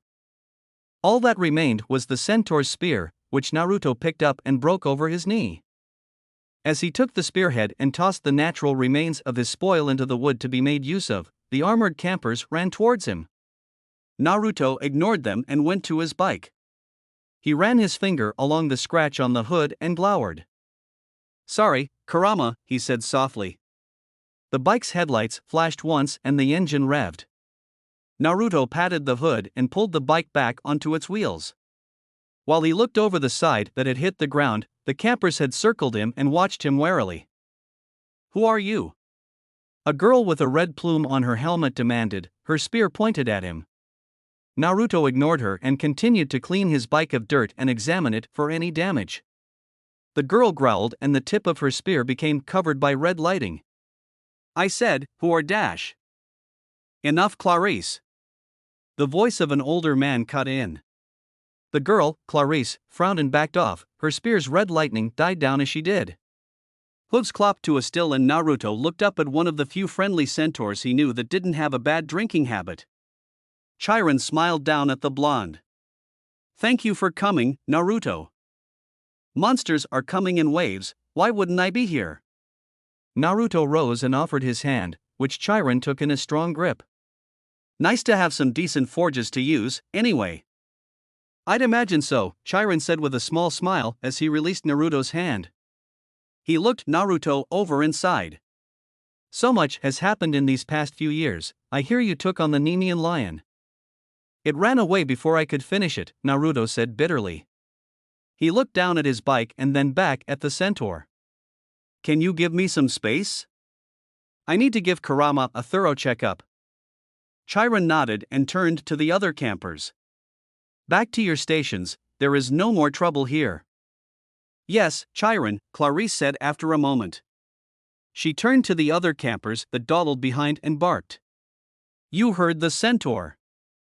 Move it. After the campers had made it halfway up the hill, Naruto turned his attention to some of the controls on the bike and began to flip various switches. With a final turn of the ignition, he backed away and gestured for Chiron to do the same. The motorcycle shuddered and revved the engine before it started to change. The hood flipped back and the wheels rolled up into the bike. The sight was one of technical wonder as Naruto's bike continued to change. With a few final clicks of gears being shifted in place, the bike had transformed into a lion-sized fox with bright red eyes. The fox shook itself and stretched like a cat before it barked at Naruto. I'll bet, he said with a nod. Naruto turned to the surprised Chiron and nodded his head to the bike. Chiron, meet Kurama, or QB 3.5.1. Astounding work, Naruto, Chiron said as he looked over the automaton fox. Tomeshin inspired? Minato's favorite story.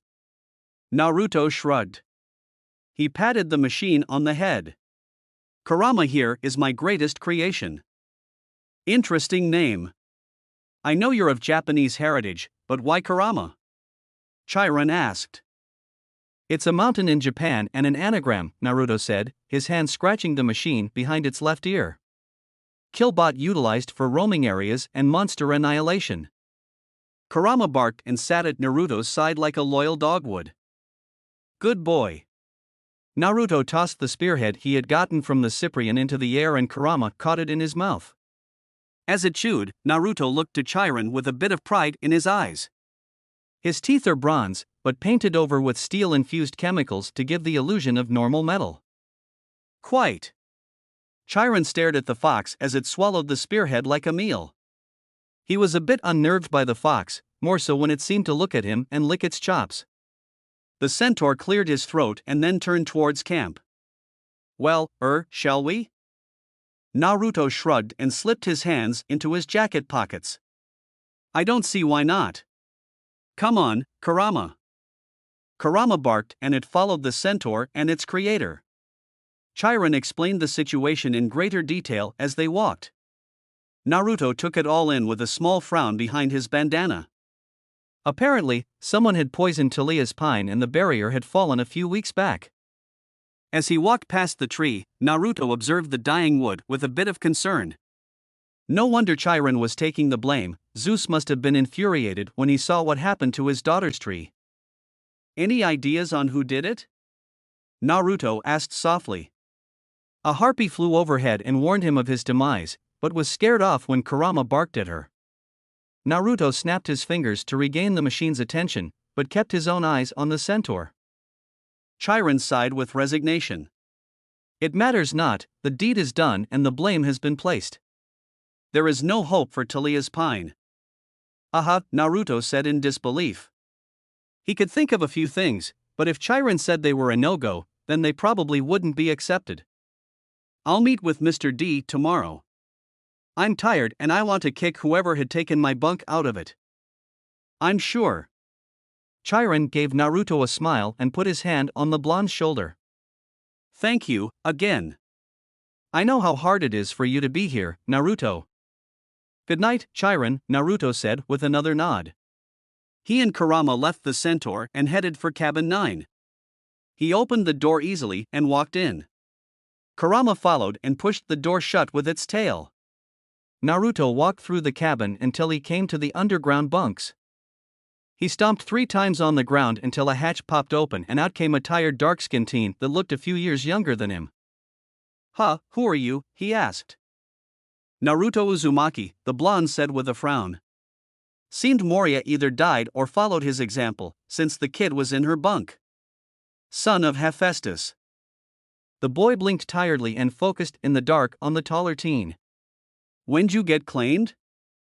9 years ago. Naruto frowned. Look, can you tell me if anyone took the bunk furthest from the forge? No one could. It's been locked since I got to camp several years ago by the previous counselor, the boy said. He held a hand out. Sorry, haven't introduced myself yet.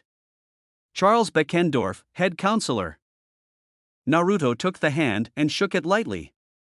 No prob, get back to bed. Just wanted to make sure no one broke my lock. Naruto left Charles confused and tired and went to his bunk, furthest from the forge and on the left corner. He knelt down and grabbed the bronze lock that held the hatch in place. Several people had tried to pick it, and it made Naruto chuckle. His gas lock must have knocked them out or made them sick. He looked to Kurama and nodded. Eat up, Kurama. The fox's eyes flashed and it pounced on the lock like a lion to an antelope. Kurama ripped the bronze lock off after a few tugs and went to town. Naruto shook his head and opened the hatch to his old bunk. He dropped in and looked up to where the fox remained behind, happily gnawing on the bronze remains. Naruto shook his head. Kurama, get in here before one of the kids tries to take you apart. The fox fell in with the grace of a cat, accompanied by a loud thump, and curled up on the floor. Kurama continued to gnaw peacefully on the lock and Naruto pulled the hatch shut. He walked over to his bunk and sat down on the edge. The room was dusty and a few sketches of ideas for his house in Oregon from when he was 12 were taped to the walls. Naruto smacked the bed and a small cloud of dust shot up. With a frown under his bandana, Naruto looked at his machine. Kurama, activate air recycler, he said. The fox paused in its treat before its back clicked and two vents popped up from its back. They turned on and Kurama went back to its treat. Naruto slipped his jacket off, hung it over the edge of his bunk, and then bent over to untie his boots. He slipped his feet out and laid back on the bed.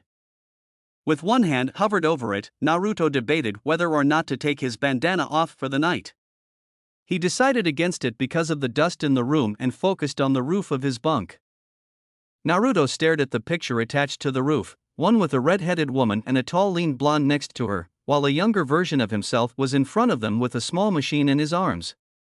They were outside of the new house Minato bought in Oregon and both blondes had Camp Half-Blood shirts on.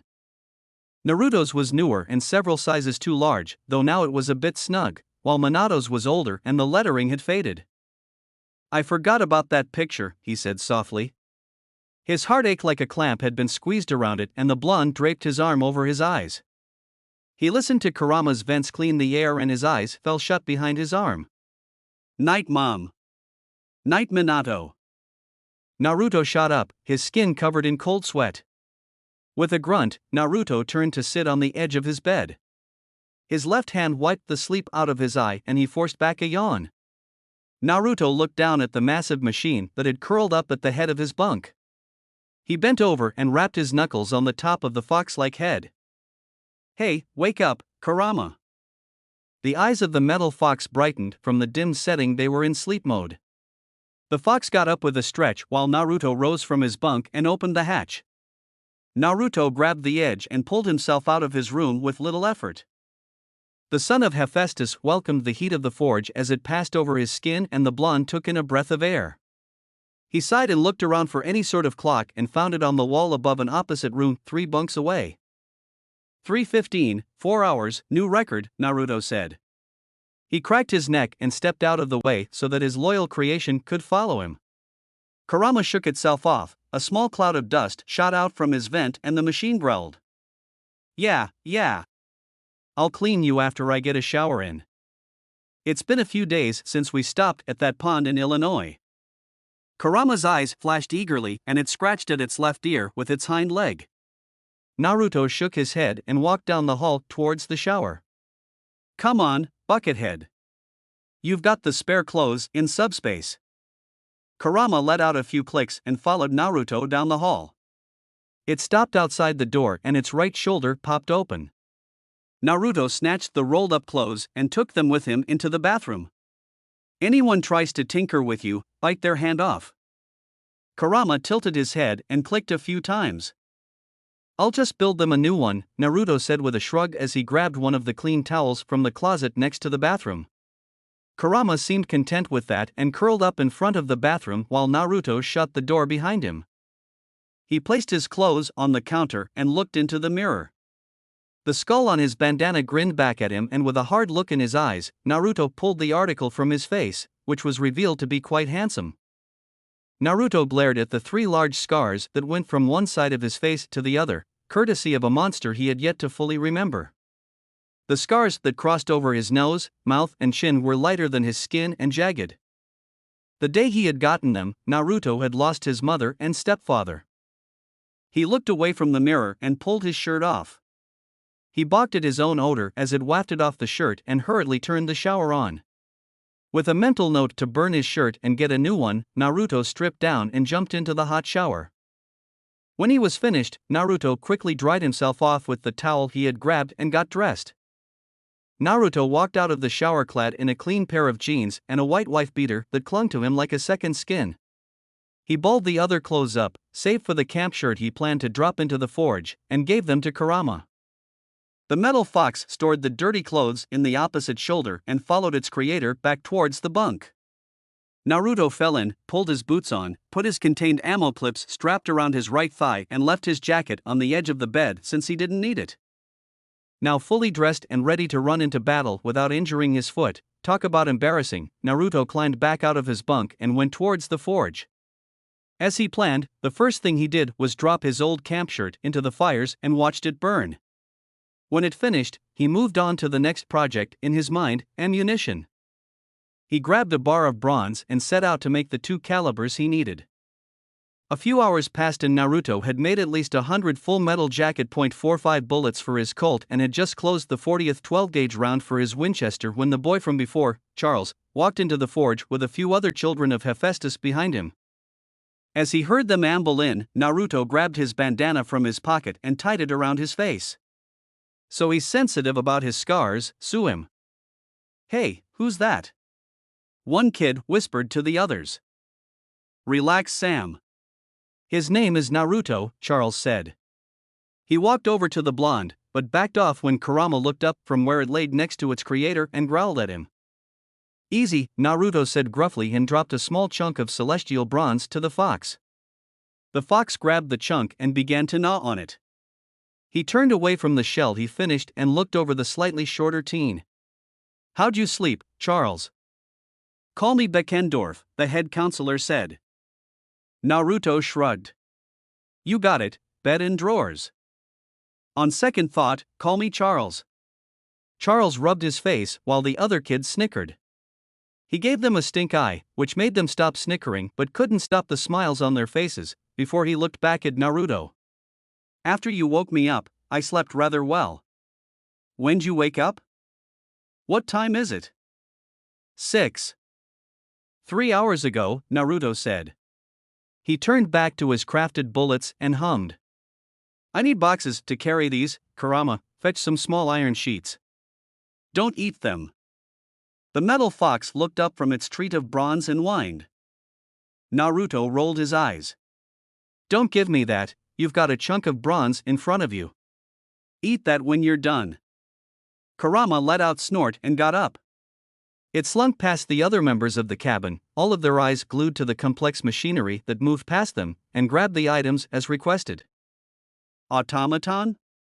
Beckendorf asked. Naruto scoffed. Please, no offense to Hephaestus, but Kurama is more advanced than a simple automaton. AI, the lone girl of the group asked. I'm Cassie, by the way. Naruto nodded at her. Naruto. AI is too chatty. He's pretty much a really intelligent animal. Like a dolphin or an ape or something. Kurama let out a dolphin's laugh as it brought back several sheets of iron as Naruto requested. The blonde let out a snide chuckle and snatched the sheets from the machine's mouth. Smart ass. What are the base components? A boy, perhaps Sam that spoke earlier, asked. His fingers twitched and Naruto could see the plans form in every one of the kids' eyes. The blonde smirked beneath his bandana. An old Sony radio, a Suzuki motorcycle and several household items. They all looked a bit upset that he didn't elaborate and he chuckled. Yeah, no. Kurama's one of a kind. One of a kind. The breaking point lyric played from Kurama as he resumed to gnaw on his treat. Naruto reached down and patted the fox-like machine on the side. Damn right, boy, Naruto said with a hidden smile. He looked up at the kids and amusement glistened in his eyes. So, we going to continue with 20 questions or are we going to work? Just one last question, Charles said.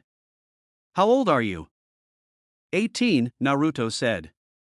That seemed to satisfy the kids and they scattered to different corners of the forge in order to begin their own projects. Naruto watched them all for a moment and then turned back to his project. Cute kids. Give me some of Draymond's lyrics, Kurama. The fox let out a few clicks before the drums of heavy metal filled the cabin. The other kids didn't seem to mind as they were all hard at work. Naruto grabbed a sheet of iron and started to measure out dimensions for an ammo box. He nodded along with the beat of the metal that blared from his fox's speakers and grabbed a welder's mask that had a white skull painted on the front of it. He pulled out a saw and began to cut the iron to his measurements. About a half hour later, Charles walked over to Naruto as he put the finishing touches on his second box. Naruto lifted the mask and looked at the younger counselor. Can I help you? Actually, I have a question. At Naruto's brief nod, Charles hesitated, searching for words, before he spoke. Well, is there any particular way you dismantled the radio or any specific parts you used? Naruto stared at Charles for a second before he shook his head. To be honest, I was just working off my gut and instincts. Let the smith in me come out and take control. It's why I blare the metal, I get lost in the chaos. Yeah, I noticed. Charles rubbed the back of his neck. He lifted his other hand and showed off a green cube. I pulled myself out of a trance and found this cube of circuits and wires from different things put together. I don't know how I did it. Instincts, Naruto said. He grabbed the cube without bothering to ask and looked it over. Looks like Kurama's core. A bit larger. Thinking of anything in particular while you worked? Charles swallowed and looked away slightly. Nothing in particular. Naruto arched a brow. So, Charles had a crush, huh? Good for him. The blonde, personally, didn't get girls. They were stranger than guys were, and Naruto knew plenty of strange guys.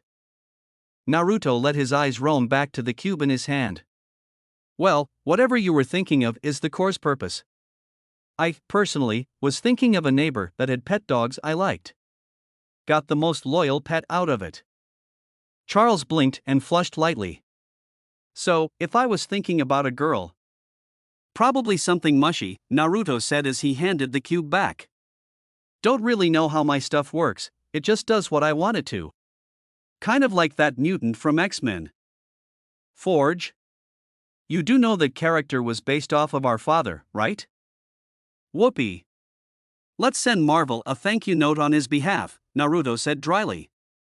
He turned back to his ammo box and flipped his welder mask back down. Listen, Charles, I'm not one for advice on girls. I'm still a virgin, so I obviously don't get them. Right. Charles blinked, a bit surprised at the laid-back announcement. So, you've never had a girlfriend? Don't see the need for one right now, Naruto said shortly as he started his welding torch back up. Maybe later. Okay, thanks, Naruto, Charles said. Naruto grunted in return and the cabin counselor went back to his workstation. When he was done with the ammo boxes and stored them in another subspace storage limb on Kurama, the blonde lightly tapped the side of Kurama. Get up. You're getting a tune-up. Kurama looked up from his treat and let out a whine. Oh, don't give me that, it's been 4 months since your last one. And there's the scratch from last night I still have to buff out, Naruto said. Kurama clicked in return before it stood up on all 4 legs. Several parts hissed before the left side of Kurama's body opened to reveal a complex, near biologically accurate but mechanical interior. Naruto crouched down next to the killbot and pulled a flashlight from his back pouch. He heard several tools clatter to tables and rolled his eyes. Anyone tries to sneak a peek at his interior and I'll rip your eyes out. He didn't bother to turn around as he gave his warning. The 6 kids, compared to him anyway, immediately returned to their own duties. Content that his work wasn't going to copy directly, accidental or indirect duplication was acceptable to him, Naruto began to thoroughly look his pride and joy over. Kurama really was the greatest thing he'd ever created. As he finished the wax job that would leave Kurama near spotless of any dirt, a horn sounded. Naruto turned the buffer he used off and looked over to Charles. The head counselor looked at his other siblings with a lopsided smile. "You guys know what that means." "Breakfast," he said. He set his welding torch and goggles down. "Let's go before Mr. D sends another harpy after us." A couple of the kids shuddered while the other grumbled and put their own tools down. Naruto shook his head and set the wax buffer on his workbench. He looked at Kurama, the machine sparkled under his gaze, and smirked. "You're going to rub yourself into the dirt, aren't you?" Kurama just looked at him innocent eyes, or at least as innocent bright red lights could be. Naruto sighed and patted the fox on the head before he followed his cabin mates out. "Alright, well, don't stray too far and don't try to eat any satyrs." Kurama barked indignantly. "I know it was 5 years ago, but still. The goats are everywhere here and I'm pretty sure the other campers wouldn't be happy if a satyr went missing," Naruto said dryly. He followed the other members of Cabin 9 to the dining pavilion and, despite the whispers of the other campers, had a rather nice time to himself as he did.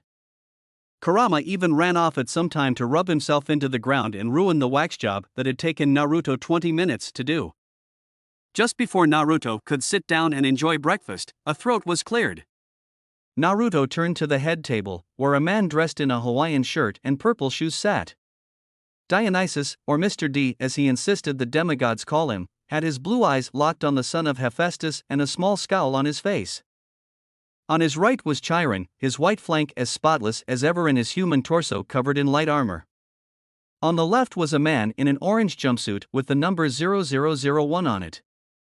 "Hello Mr. D," Naruto said as he approached the table. He turned to Chiron. "Morning, Chiron." "Good morning, Naruto," Chiron said with a nod. The prisoner coughed into his fist. "Allow me to introduce myself to you, demigod dash dot." "Don't care," Naruto said. He didn't want to give the dead king the satisfaction of having his attention. Instead, Naruto focused on the god that looked a tinge amused at the rebuttal to the prisoner. "Sorry I didn't come see you when I first got here. It was late and I know you don't like your naps interrupted. Wasn't really in the mood to be turned into a squirrel, again." "So, you did learn from that," Mr. D said with a smirk. He grew serious and opened a new can of Diet Coke. "May I ask why you have returned?" "Chiron issued a contract," Naruto said. The god turned to the centaur and Chiron crossed his arms. "A little going-away gift to you, Mr. D," Chiron said with a wry smile. Mr. D did not share the sentiment. "Thank you, Chiron, for the wonderful gift. Think of it this way," Chiron said. "It'll save you from writing those ghastly 'sorry your kid died' letters." Mr. D hummed. "That's true. I may not care if they do or don't, but the parents' replies are rather rude. And I'm not allowed to turn them into vermin anymore, so they just pile up. Instead, I have to wipe memories and you'd be surprised how angry some of the other Olympians can get when they're forgotten by past lovers." "I'm sure they are," the prisoner said. He glared at Naruto, most likely for his rude behavior towards him. "So, boy, what makes you so special? I see you're a son of the crippled god." Naruto blinked dryly at him and then turned to Mr. D. He threw a thumb at the prisoner. "Is he really the best you could scrap up for Chiron's job?" "Oh, Tantalus has all the qualities of an activities director," Mr. D said with a wry smile. His eyes twinkled in amusement when he glanced at Tantalus. Naruto arched a brow quizzically and followed the god's gaze. Tantalus was staring intently at a pancake set before him and swallowed down the drool that threatened to leave his mouth. A fork and knife were in his hands and he tried to cut the breakfast, but it rolled up and fled from his fork. When Tantalus tried to stab it, it stood upright. Naruto blinked at the sight and a smile cracked under his bandana. "I see what you mean." Mr. D looked back at the demigod and his smile left his face. "I'm done with you, Narnia. Back to Hephaestus' table." "Yes sir," Naruto said. He nodded to Chiron, who nodded back, and then, on a whim, snatched the pancake from Tantalus while he glared at it. "Whu brat, give that back this instant," Tantalus demanded. Naruto tossed the pancake at the king, but it stopped midair and flew back to his hand. A smirk appeared beneath Naruto's bandana. Oh yes, he was going to enjoy his time back at camp. "Off with you, Nanacho. And worry not, Tantalus. Silenus, bring another plate for our new activity director," Mr. D said as Naruto walked away and ripped part of the pancake off to slip into his mouth under his bandana. He sat down next to Cassie while she and the other members of his cabin looked at him in shock. "Naruto, do you know who that was?" she asked him softly. "Yes," Naruto said. He ripped more of the pancake off and put it in his mouth under his bandana. That was Hannibal the Cannibal. While the other kids were a bit confused, a passing satyr heard him and laughed. "Nice one." "Who?" Charles asked. "Serial killer that ate his victims." Naruto waved it off. "You gotta see the movies." Breakfast continued, and Naruto occasionally slipped something under his bandana to eat. Other tables whispered and gossiped, mostly about the strange blonde that joined Hephaestus' cabin that morning, or about what their plans for the day were. It was idyllic and nostalgic in a way for Naruto. Then, as expected, it went downhill. Another horn blew and several campers rose from their seats. Mr. D hardly batted an eye and continued to discreetly goad Tantalus with food. Instead, Chiron took charge and looked over the campers. His eyes met Naruto's and the blonde nodded. Naruto rose from his seat and ran towards the camp's boundary line. He cupped the side of his covered face with his left hand. "Kurama!" The metal fox burst from the brush with a roar and ran up alongside him. There were a few clicks before the fox's back shifted up and two handguns shot from holsters built into it. Naruto caught them as they came down and turned the safeties off. He cocked the hammers back and kept his index fingers on the side of the triggers until he saw what he was up against. When he got to Half-Blood Hill, Naruto found a camper pinned by a large monkey-like creature, only it had no tail. Naruto lifted his left hand and took a shot that nailed the monster in the head. It fell to its side off of the demigod and turned to dust. While Kurama ran into the fray to take more of the monkey-like monsters out, Naruto stopped and offered his hand to the downed demigod. "Thanks," the boy said. He was about the same age as Cassie and had honey blonde hair and gray eyes. "Athena's kid." "Who are you?"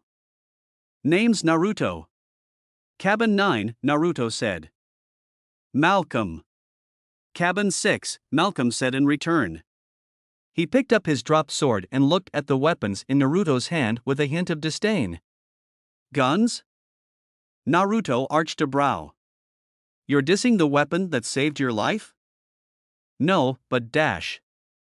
Listen, kid, we can debate the morality of using mortal weapons as the son of a Greek deity later," Naruto said. He peered past Malcolm and lifted his right hand up. The gun within it fired and a monkey-like monster fell to the ground as it leapt at the same girl from the night before, Clarice. She glared at him, but Naruto turned his attention to Malcolm. "What are they?" "Nizioi satyrs," Malcolm said with a frown. Kid obviously didn't like guns. "These things are satyrs?" Naruto asked. He turned and fired at another Nizio that tried to get the jump on him. "Rare, island-born," Malcolm said. "They don't usually come inland." "Huh, well, guess what?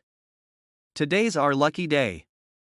Naruto turned and walked into the fray, calm as he put a hole in each satyr that leapt at him. Over their hoots and hollers, Naruto yelled, "Kurama! Unleash the wrath of Ares on these things. Activation code, slaughter." Kurama stopped where it was before it shifted and changed. The sleek, slightly menacing fox curled up into a large ball and suddenly jutted bronze spikes out of its surface. With a few final clicks and whirs, Kurama started to spin. Dirt was kicked up as it did before the death ball started to rip its way through the ground and shred any poor monster that got in its way to bits. Throughout all of this, Naruto continued to keep the Nizioi away from the boundary line while the other demigods recovered. There were a good couple dozen of them out of Kurama's range, so it kept Naruto busy for a few minutes. One managed to bite his arm before he shot it point blank in the head. "Ugly buggers," he said under his breath. Another jumped at him with its mouth open and he shoved the barrel of his Colt into the orifice. Say ah. Bang, one less Nizioi. They capitalized on Naruto when his clips ran out. Naruto spun his guns around and used them like blunt weapons to knock them away. When he had a few seconds, he ejected the clips and tucked his guns into the back of his belt. Naruto pulled 2 more clips out from the strap on his right thigh and slammed them into place. He pulled his guns back out and grinned beneath his bandana. Round 2. The skirmish lasted another 5 minutes before Kurama came to a stop and unrolled. Naruto emptied his clips and reloaded the handguns calmly, despite the feeling of eyes on him. When he finished, he tucked the 2 weapons into the back of his belt and flipped the safeties back on before he faced the armored demigods behind him. A golden brow arched up. "What are you all staring at? Dude, can I get one of those?" "Richard," Malcolm said to the boy. Richard shrugged. "What? That was awesome. And a lot easier than swinging a sword." "Trust me, there's more skill in using a blade than shooting a gun," Naruto said. He ignored the quizzical looks he received and walked towards Kurama, who gathered the rewards dropped by the fuzzballs that attacked them. Once he reached the machine's side, Naruto patted it on the head. "Have fun?" Kurama barked and leaned into Naruto's hand. Naruto's eyes glistened in the same bliss Kurama displayed. "Yeah, and to think, this was just the first day," he said. Oh yes, Naruto was glad to be back at camp. Chapter 3, Ares. Get him. His bandaged fist slammed against a cheek. The punched man flew back and splintered a wooden table beneath his weight. The sole of his boot was driven into a gut and the sorry bastard that tried to grab him from behind stumbled back into the bar. He lifted his arm to block the attempted haymaker and shattered the attacker's nose with a straight. This was such a pain in the ass. "You son of a dash." A bottle was brought down on his head and shattered on the impact. He glared at the man that had doused him in cheap alcohol and broke a perfectly good bottle over his head. He grabbed the jackass that broke the bottle by the front of his shirt and lifted him up over his head with both hands. He turned and tossed him at the steel pole that the night stripper was supposed to use. All he wanted was a drink and some entertainment. "Grab this motherfucker." A hand latched onto his arm and he grabbed it, crushing the bones in his grasp. He pulled the assailant closer and drove his shoulder into the pit of the assailants. With a bit of force, there was a loud crack that was quickly followed by a scream. An impromptu judo toss had the man landing through another table. Now he was going to get blacklisted again. FCKU. A chair smashed into his back and broke. That was irritating. He turned and grabbed the head of the bastard that smashed the chair into him. He reared his head back and brought it forward, his thick skull slammed into the man's own with a loud sickening crunch. Something broke, and it wasn't just the dumbass nose. This would be the 19th strip bar he'd be banned from in this state. Shame, too. Some of these girls were hot. Worthy of being in Aphrodite's cabin, for sure. "Come on, tough guy, come on." A knife slashed across his chest and cut a hole into his tap-out MMA shirt. Son of a bitch. His eyes flashed red and he grabbed the wrist of the man with the knife. His hand closed around it until bones splintered and the knife was dropped. He caught the knife, a switchblade of about maybe 8 inches, and dropped the man with a sweep of his leg. He moved the broken wrist to rest above the man's head and stabbed the switchblade into the palm. "Ah! My hand! Baby! That was nothing. Try having a hellhound's jaw digging into your shoulder. Or a black bear biting your arm. Or a freaking deer kicking you in the head when you're 6 years old. That shit hurt." Note to self. His voice was dry, he didn't even get to start his drink before these machismos jumped him. Find a 12-point buck and kick it in the head. Then snap its neck. "Ah! My hand! Red Eyes glared down at the whimpering guy pulling at the knife. He grabbed the man's head and slammed it hard into the floor. The baby was knocked out instantly. Something cold and metallic pressed against the back of his head. It felt like a small pipe, but he knew better. He lifted his arms in surrender when there was a click of a hammer being cocked. Not so tough now, huh, Blondie? It was the guy he punched into a table earlier.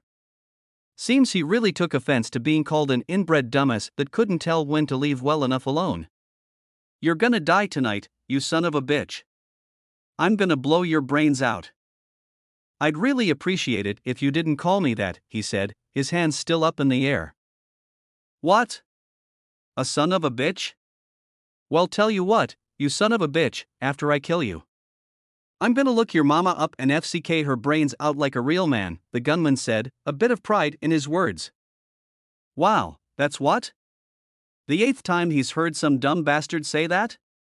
Amazing how it always manages to piss him off. You would think he would have grown some thicker skin by now. Unfortunately for the gunman, he hadn't. He turned and grabbed the gun, a small 6-shooter that looked smaller, in the fat fucker's hand. He yanked it from the gunman's grasp before the trigger was pulled and turned it around. The gunman looked flabbergasted, if that was the right word. Vocabulary was never his strong suit, and even a little afraid. Red Eyes burned intensely and feral whisker-like markings pulled back as he growled. You know, all I wanted was to drink a beer and watch some nice-looking girl dance on the stage. He pressed the barrel of the still-cocked gun against the one-time gunman's temple and watched sweat form. Whimpers, please escape the wannabe tough guy, a thug that wanted to wave his dick around like it was the biggest one in the joint. Red Eyes narrowed in disgust. Did you just piss yourself? Sobs left the man. Now I have to kill you.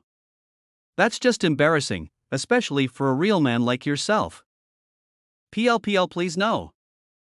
No? But, aren't you a real man? And then no. No. Please. I don't want to die. He tisked in disgust and moved the gun down to rest at the man's damp groin. Don't want to die, huh? No. No. Bang. The man shuddered and slumped to the ground, his eyes went to the hole in his thigh before he screamed. Red Eyes rolled as they dimmed down from his anger to a cool blue. He dropped the gun on the counter and reached into his back pocket. A couple of $50 bills were left for the cowering bartender. That's for the damage. He grabbed an unopened, undamaged bottle from behind the counter and went to the exit. Sorry for the trouble. He stopped at the door and looked at the wailing gunman. Oh, and I'm not offended by being called a son of a bitch. I'm a proud son of the bitch. He left the strip bar and popped the cap off of his beer, taking a swig before he grimaced. He tossed the bottle to the side and walked over to his car, a '67 Pontiac GTO convertible. He pulled off his doused and ruined shirt. He tossed it into the back seat with a frown on his face. He really liked that shirt. The outline of the words were orange. He turned the keys in the ignition and pulled out of the gravel-filled drive. It wasn't until the tires hit asphalt that he floored it. He looked in the rearview mirror and gave himself a once-over for injuries. Tan skin was unblemished, unmarked, and except for the jagged feral whiskers on his cheeks, a reminder of his stupidity when he was a kid, there wasn't a scratch on him. His hair, however, usually blonde and unruly, was now damp and smelled like cheap alcohol. Gross. To distract himself from his soon-to-be sticky head, he cranked up the volume of the radio, his head nodded to the hard rock that woke everyone in the vicinity. Not that there were a lot of people he could bother in the empty desert. Movement caught his eye and he barely managed to slam on the brakes as something swooped at him from the front. He ducked down and covered his head, shifting the gears and putting the car in park as he did. Something pressed down with a thump on his hood, and he looked up to see a girl, probably a few years younger than him, no more than 17 but no less than 15, with a glistening silver arrow knocked on her silver bow. Thou art my target, Griffin. Come and face death as only prey can. The arrow shot from her bow with a twang and he turned to follow it. It tore through the black wings of the monster it was aimed at. A black mass fell from the sky and landed roughly off the side of the road. He arched a brow and looked back at the girl. Nice shot. She aimed an arrow at him. Bitch much? Thou are lucky that my lady requires me at camp. The girl scoffed as she lowered her bow and walked across the hood of his car, something that was extremely irksome, towards the fallen monster. Camp? Last I checked, camp was 40-something hundred miles, that-a-way, he said, pointing towards the northeast. The girl turned and glared at him for a moment before she returned to approaching the griffin. She pinned it to the ground with another arrow. Be happy thou art not my target, man. I must hurry and hunt the rest of the pack before I return to my lady. What, are you preparing for a role in a play? He asked. He opened his car door and stepped out to look the vehicle over while his rock continued to blast. Turn that trash off. He looked up at the girl's cry with a scowl. Now she was dissing his music? Oh, no. EFF that shit. Listen, bitch, he said with a growl as he stormed around the hood of his car towards her. She had gained her own face of fury for the derogatory term he used. It was actually kind of cute, but he couldn't really appreciate that at the moment. You were chasing a monster, I can deal with you running on my ride. You're a hunter, so I can deal with you dissing me because of my gender. But you don't ever, and I freaking mean ever, diss my tunes. What does thou plan to do about it, man? Amazing how a general term for a human's sex could sound worse than a slur. I'm going to break that pretty bow of yours over your head. Her black eyes narrowed and the pretty bow was aimed at him with an arrow at the ready. I'd like to see thou try it. He growled and reached into his pockets with both hands, a set of brass knuckles slipped around his fingers before he pulled his fists out. Red eyes glared into hard black, their forms illuminated by the light of Artemis moon. She released the bow and he ducked under the arrow. The sound of glass shattering made him realize that she'd hit his car. Fuck her. In-io. He cried as he swung a right cross at her head, and bronze gauntlets with spiked knuckles suddenly covered his hands. Faces of pained men howled on the back of his hands as she avoided his punch. The wails made the girl to cover her ears and roll away, more distance now between them.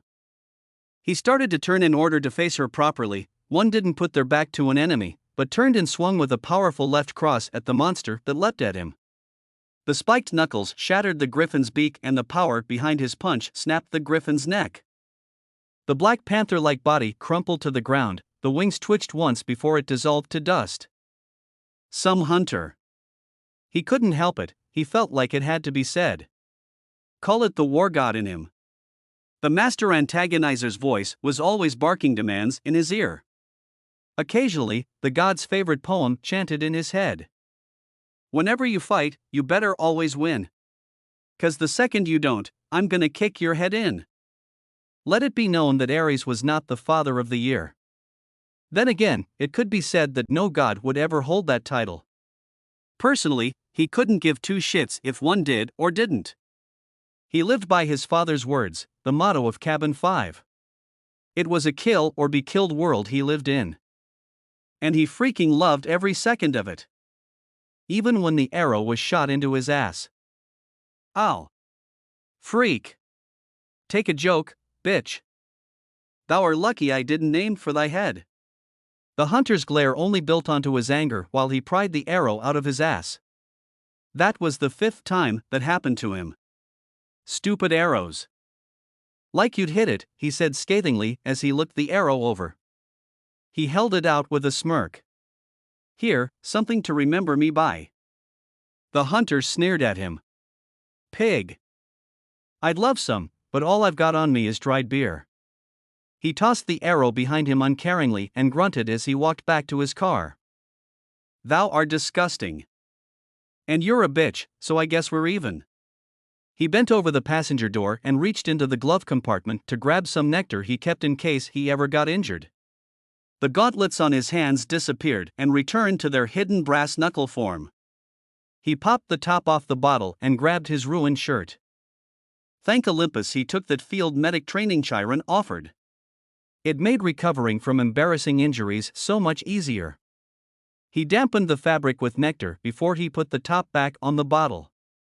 Thou art, I should kill thee. Better women than you have tried. Most were better shots, too. He snickered at the aggravated growl the hunter released. Ah, this one had to be a veteran if she wasn't already filling him full of arrows. He'd never seen her when the hunters of Artemis were at camp, or if he did, he certainly didn't recognize her. He sighed as he applied the nectar-soaked fabric to the bleeding hole in his ass. Chalk up another boon to being a demigod, he got to heal himself before it got too painful or the adrenaline wore off. Mortals could suck his fat one, being a demigod kicked ass. So, what brings a bitchy hunter to the middle of fucking nowhere, USA? He turned and pressed the nectar and alcohol-soaked fabric into the wound as he leaned against his car with his arms crossed over his bare chest. Starting to get cold. Must almost be 2 in the morning if he was getting goosebumps. The hunter's eye twitched and her jaw clenched. She crossed her arms and huffed. What reason should I get? I am better off killing thee for the planet. I should give you my name for the tombstone then. Name's Naruto. Spelled like this.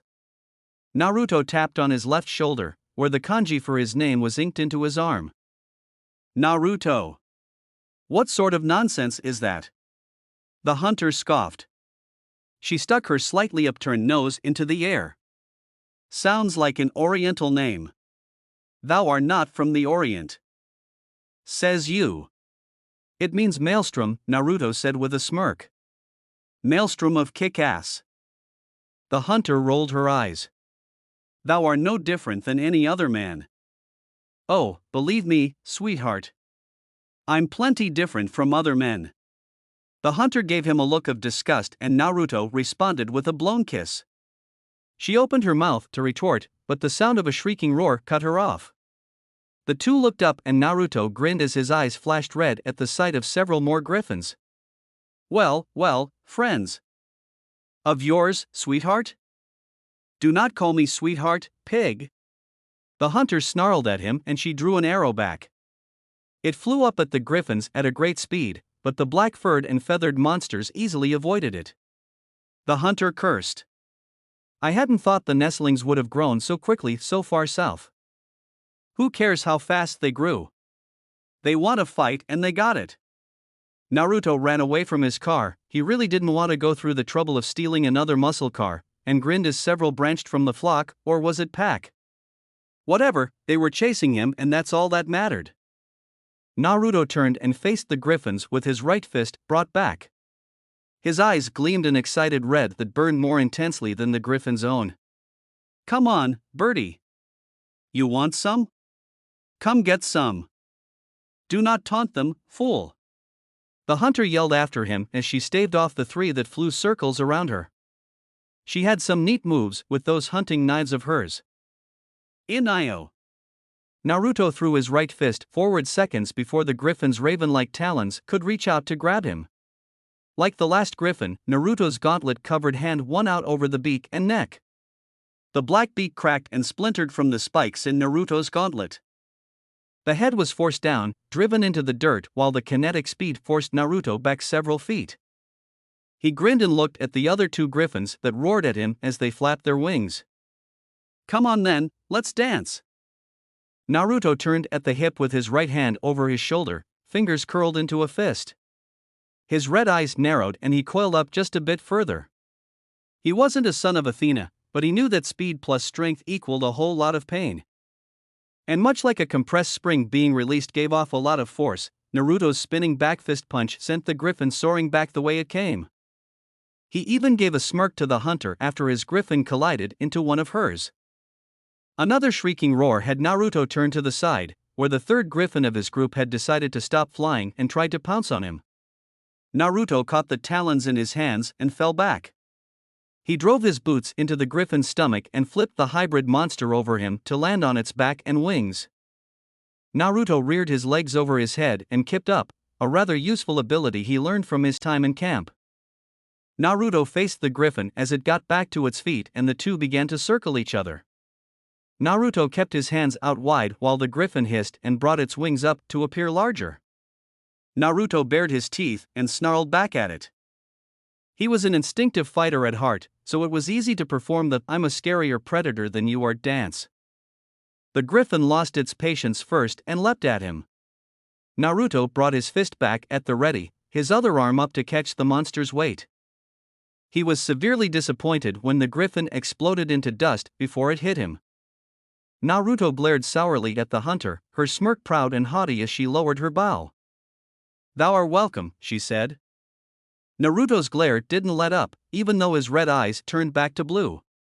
"You bitch. That was my kill. That is thy problem, not mine."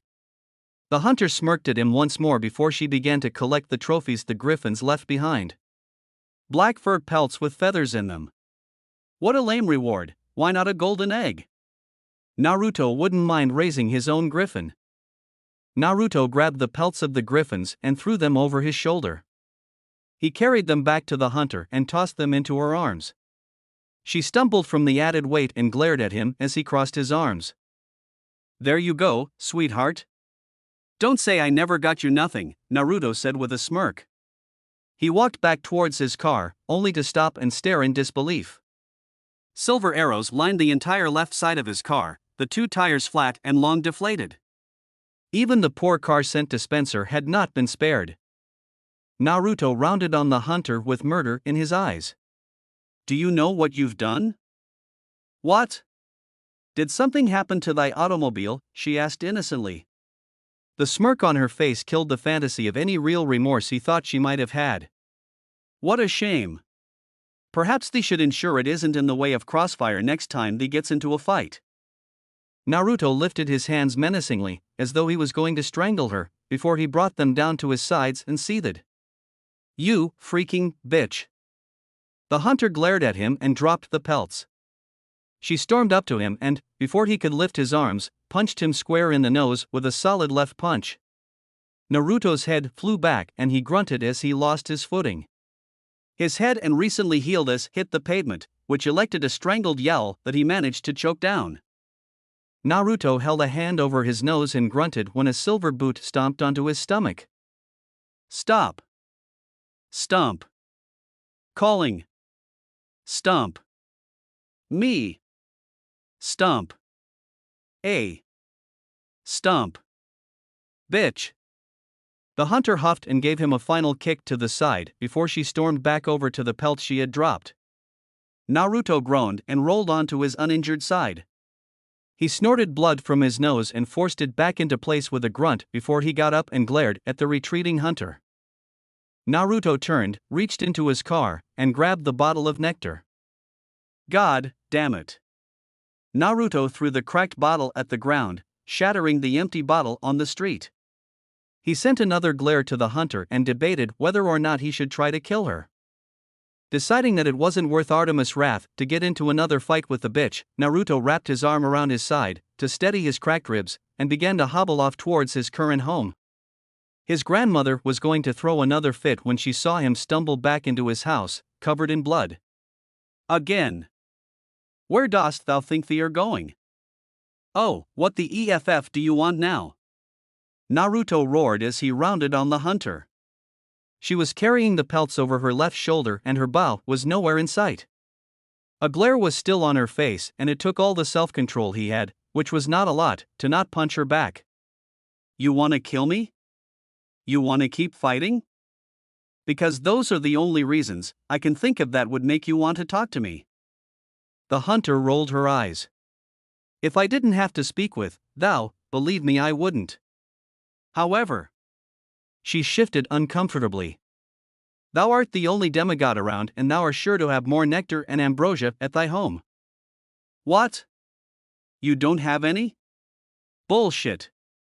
Naruto snorted in disbelief, ignoring the pain in his shattered nose.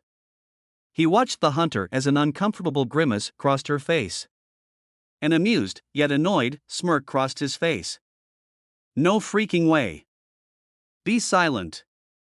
You don't have any nectar or ambrosia?" Naruto chuckled. His chuckling turned into pained laughter. "Oh, ho, it hurts to laugh. Cease thy amusement." The hunter snarled. She grimaced and shifted her right shoulder. Naruto glanced at it and saw a deep gash. A piece of cloth was tied over the wound, but it had already bled through. Naruto grimaced as he debated his next move. On one hand, he did what his father's instincts were telling him to do and to leave the bitch high and dry, but risked Artemis' wrath if he did so. On the other hand, he risked his father's wrath if he tried to help the girl. Weighing the odds in his head, eventually even the voice that sounded like Ares started to tell him that Artemis was much more frightening than the god of war. Naruto turned and resumed his trek home. He got several feet before he stopped and glared over his shoulder at the hunter. "You coming or what?" The hunter scowled back at him before she quickly caught up to him. They walked in silence for the next 2 miles until they made it into the small town that he called home in Macquarie, Texas. "Where are the people?" the hunter asked as they walked through the town square. "I thought the entire country had been populated by man." "Like I said, sweetheart," Naruto said with a small bitter smile as he led the hunter towards his home. "Middle of freaking nowhere, USA. We got bars, cars, farms and tars, and that's it. Maybe 200 people in this town. Couple dozen out in the farms. And there's the Macquarie family, owners of the town property." The hunter scowled at him. "Thou will not address me as sweetheart. Well, you haven't really given me anything else to call you, sweetheart. It's either that or by dash. If thou finish that sentence, thou will know the pain Zeus felt when his sinews were torn from him." "Point taken, but you still haven't told me your name," Naruto pointed out. The hunter's scowl became more prominent as she thought about telling a male her name.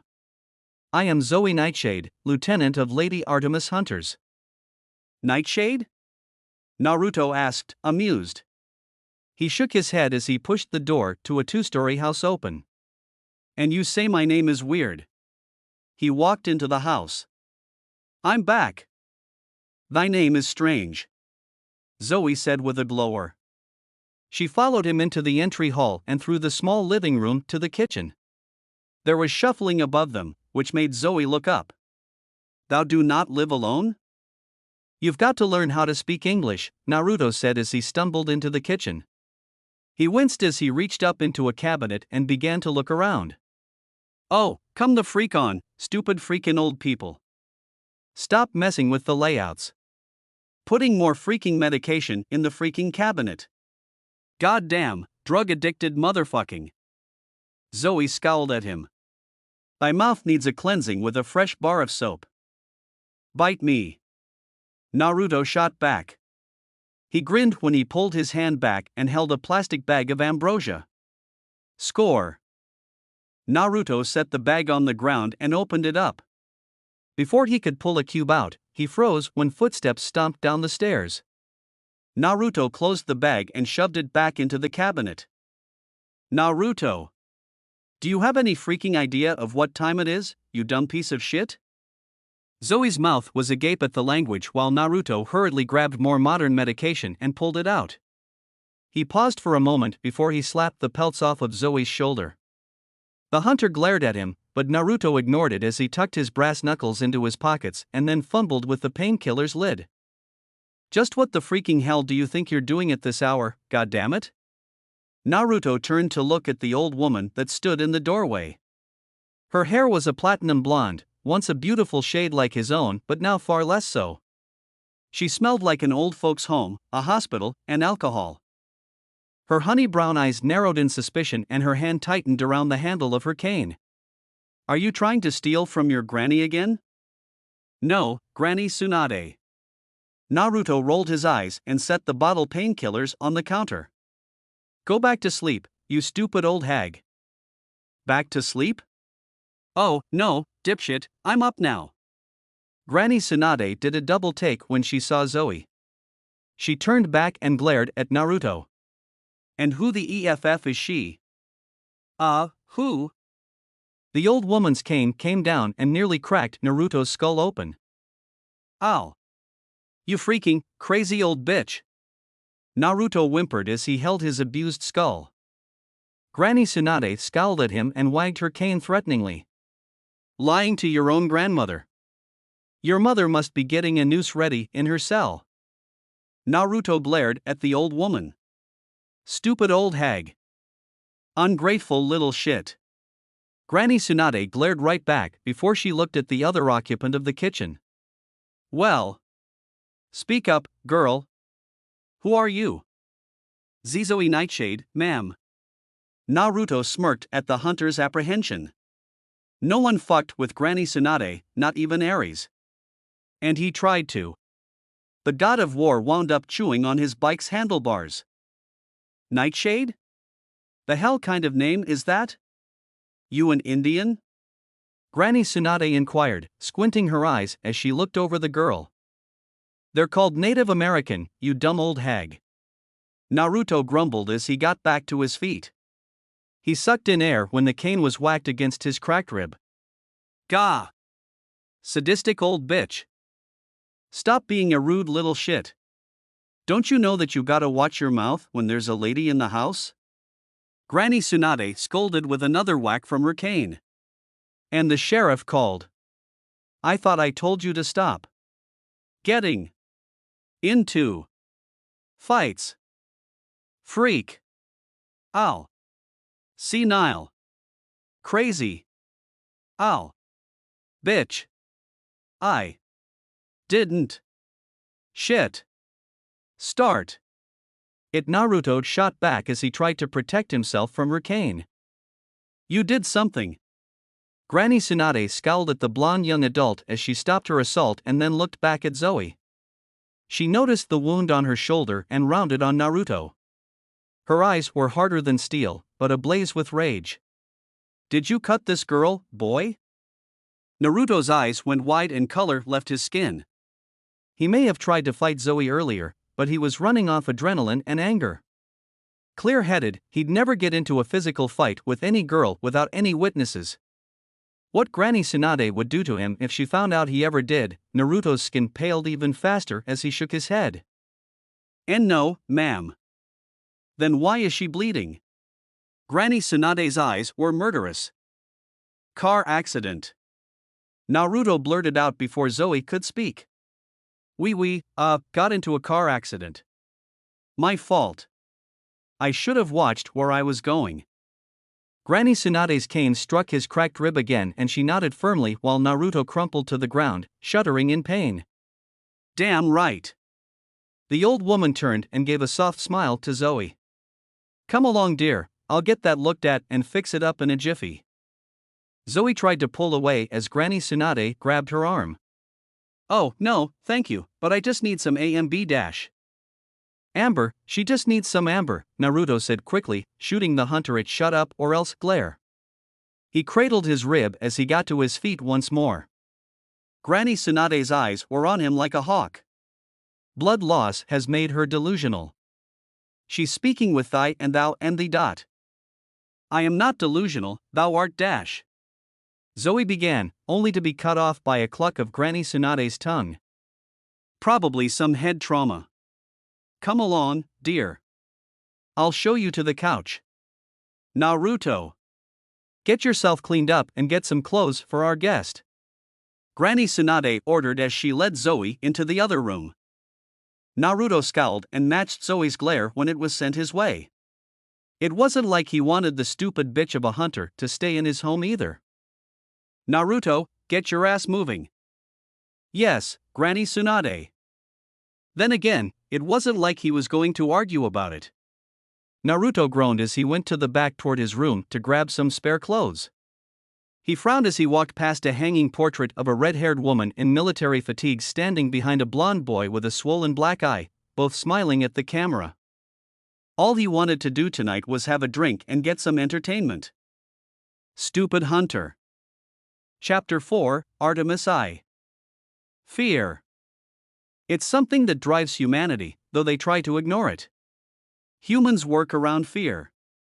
They think that they don't need it. Many argue otherwise, that fear is a survival skill. But if that were the case, why is it still needed when humanity is the dominant predator? Why does the top of the food chain need survival skills? Because humanity knows, deep down, that there's something out there to be afraid of. And they're right. For in the shadows, in every nook and cranny, something watches humanity. They search for something hiding among the humans, waiting for an opportunity to strike at their prey. The prey being demigods. The result of humans consorting with gods, the Greek Olympians to be precise, are known as demigods. This isn't new information, but the fact that they continue to exist even to today is. Many famous people in history were children of the gods. George Washington was a son of Athena, the abolitionist Harriet Tubman was a daughter of Hermes, and Adolf Hitler was a son of Hades. These are just a few of the many who had influenced history. There is one Olympian that has not borne a son or daughter, well two, but technically Hestia is no longer an Olympian, by choice mind you. The goddess of the hunt, Artemis, much unlike her twin Apollo, has not had a child. She had sworn an oath on the river Styx never to lay with a man or lose her chastity. However, she, like Athena, found a loophole. Artemis had hunters, her loyal handmaidens that accompanied her on her hunts, but she loved them as though they were her kin. She loved them to the point that she gave them immortality, limited to eternal youth as long as they never fell in battle or broke their vow. There were moments that Artemis had wished she hadn't made the oath, moments Artemis denies venomously that existed if questioned about her choice. Now was not one of those moments. Breathe. Breathe and push. Artemis ordered the screaming red-headed woman. Her silver moon-like eyes flickered to Phoebe, a trusted hunter and one of the best medics among her group. Artemis had found the woman stumbling through the woods of Colorado, with wounds on her body that made her look like she had just come from a war zone. When Artemis caught her, the red-headed woman murmured words like Kubi, Gomanasai, Minatokuan, and Tenchiheim. But what really caught her attention was the large bump in her stomach, as though the woman had swallowed a beach ball. Then the trickling water that ran down her leg got the goddess' attention. Artemis was also the goddess of fertility and childbirth, so it was her duty to help this life make it into the world, despite the sex. She'd done the same thing for her twin when she was newly born, so helping the delivery of a baby was rather simple for her. Ensuring that the mother survived the birth was the challenge. She's losing more blood. Phoebe frowned and looked to the hunter seated across from her. Zoe, I need more mortal medicine. I have no more on me. Zoe snapped. Her irritation was understandable, the red-headed woman was crushing her hand. The lieutenant of the hunters let out a cry when the mother-to-be screamed. By Olympus, her strength matches the bastard's. Lady Artemis, please get the babe out of her before she crushes my hand to goo. Patience, Zoe, it's coming, Artemis said calmly. She looked down and prepared herself. The head is crowning. Push. Breathe. Push. The woman screamed and the baby came out. The newborn cried loudly and Artemis looked down at him with a small smile. She removed the umbilical cord and cleaned up the crying boy slightly. The goddess blinked in surprise as 3 lines on either of the boy's cheeks refused to come off. Odd birthmarks, she said softly. Artemis wrapped the baby in a silver cloak and carried him up to rest with his mother. The goddess put her hand on the woman's shoulder and knelt where Zoe, who fled to get some nectar for her hand, once rested. Artemis held the bundle out to the woman. A boy. Joy, another one. Artemis sent a glare to her 2 hunters. He is but an infant, a pure soul just born. If I discover which of you said that, I will have you cleaning tunics, bows, and clothes for the others for a year. Zoe and Phoebe grimaced. Sometimes, eternal youth had its boons, but when you never aged, performing yearly chores was like living through hell. Na Naruto Kuan. The woman's voice brought Artemis' attention back to her. A weak hand reached up and brushed across the crying infant's cheek, the finger stroked one of the birthmarks tenderly. Naruto. Naruto? Artemis asked. Her silver eyes met weak purple. Naruto. There was so much love in that one word, that Artemis was almost jealous of the baby. The desire to raise and care for the boy in the goddess' arms was intense, and as a goddess of fertility, it made her jealousy rise. The one thing she had yet to experience as a goddess was motherhood over infants. Many women of Olympus, even that wench Aphrodite, had felt the pains of childbirth, but unlike Artemis, they also reaped the rewards, raising children. Artemis would never know this experience due to her vow. A soft sigh returned to goddess gaze to the red-headed woman, who moved her hand to Artemis' arm and let her eyes fall shut. Her breathing slowed, her head dropped back and her hand fell from Artemis' arm. The baby, Naruto, continued to cry even as Phoebe and Zoe came back to try and revive the woman. Artemis watched her hunters try to bring the new mother back, but as a goddess she knew the horrible truth. There would be no saving this life. The woman belonged to Hades and Thanatos now. Phoebe, place 2 drachma over her eyes. Zoe, prepare a grave, Artemis said. As her hunters followed her instructions, Artemis looked down at the now quiet babe cradled in her arms. For the first time in her immortal life, Artemis wasn't sure of what action to take next. "Milady, what is to be done about the child?" Zoe asked. Artemis pursed her lips in thought. That was precisely the problem. Artemis wasn't sure what to do with the infant named Naruto. The goddess didn't even know the name of Naruto's mother. She hadn't bothered to ask. All she did was fall back into a role she was familiar with, helping a mother give birth. She'd done it before, but this was the first time that the mother wasn't an immortal or a demigoddess. Naruto was 100% mortal, the blood in his veins as pure human as they could be. "Milady? Do as I've requested, Zoe." Artemis adjusted Naruto in her arms and summoned her chariot. "I must go ask for advice. I will not be gone long. When you are finished, return to the camp." "Yes, Lady Artemis." Artemis had not been back to Greece in many years, and hadn't been back to Crete even longer. The woods weren't as exciting as when she was younger. She could walk through each forested area with her eyes closed, ears plugged, and godly senses removed by Zeus. Her hunters had cleared the area of any threats long ago, so there was no real challenge to be had.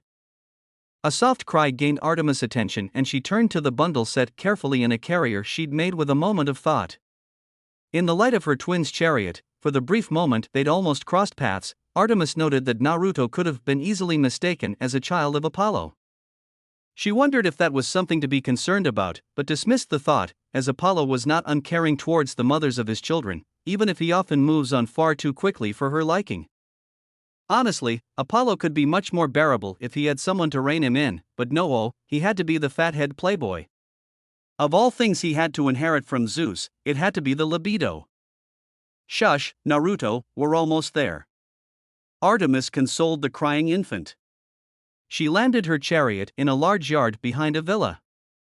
Artemis picked Naruto up from his carrier and walked around to her deer. She smiled at the 4 silver deer, their golden antlers sparkled in the sunlight. "Well done. Rest." The deer snorted in response and began to graze. Artemis looked down at Naruto, who had calmed himself now that they were out of the chariot. She let her lips spread into a small smile. Like many newborns, Naruto was very adorable. Especially with the added whiskers on his cheeks. "Artemis?" The goddess looked up at the mentioning of her name. She smiled even wider when she saw the owner of the voice that had said it. A woman with eyes a lighter silver than her own and hair as dark as the night sky walked from the villa towards her. She wore a white sundress of the finest material and her smile looked much like her own. "Mother." Artemis walked quickly towards her, her smile wide. She met the woman in a hug, mindful of the bundle in her arm.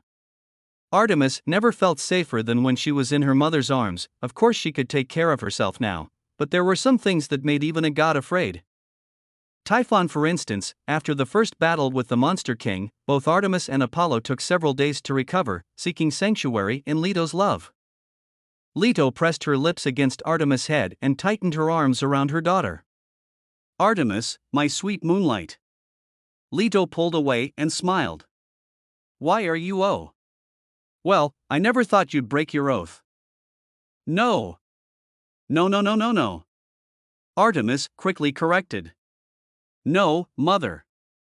Apollo is the one who has demigods. I have my hunters." "Aha. So, you have an adorable bundle with you just to match your eyes? Leto asked, an amused smile on her face. She took the babe from her daughter's arm and cradled him in her own. Oh, he's so precious. Yes, Hino. Mother, stop distracting me. Artemis frowned at her mother, who laughed at her and cooed at the infant. Artemis took a deep breath and then crossed her arms. His mother passed after she gave birth. I stumbled across her in Colorado's woods. She was not doing well. My hunters did what they could, but the stress of childbirth on her heart. What a shame, Leto said with a frown. She looked back at the blearily blinking baby boy and smiled. Poor little cutie doesn't deserve to grow up motherless. And an orphanage would eat him up. Insulting, some of those child care locations, it makes my ichor boil. Back in the day, when a child wasn't wanted, we ensured it found a home to be raised by someone who'd love it. Mother, you're scaring Naruto, Artemis said as Naruto started to fuss in Leto's arms. Naruto? Leto calmed and looked at her daughter. She let a smile spread across her face. I thought Apollo was the one that enjoyed the Eastern culture? Artemis flushed lightly, her cheeks slightly gold from the ichor. I didn't name him, Mother, his mother did. Before she died. Leto hummed and turned back to Naruto, who she calmed easily as she bounced him gently in her arms.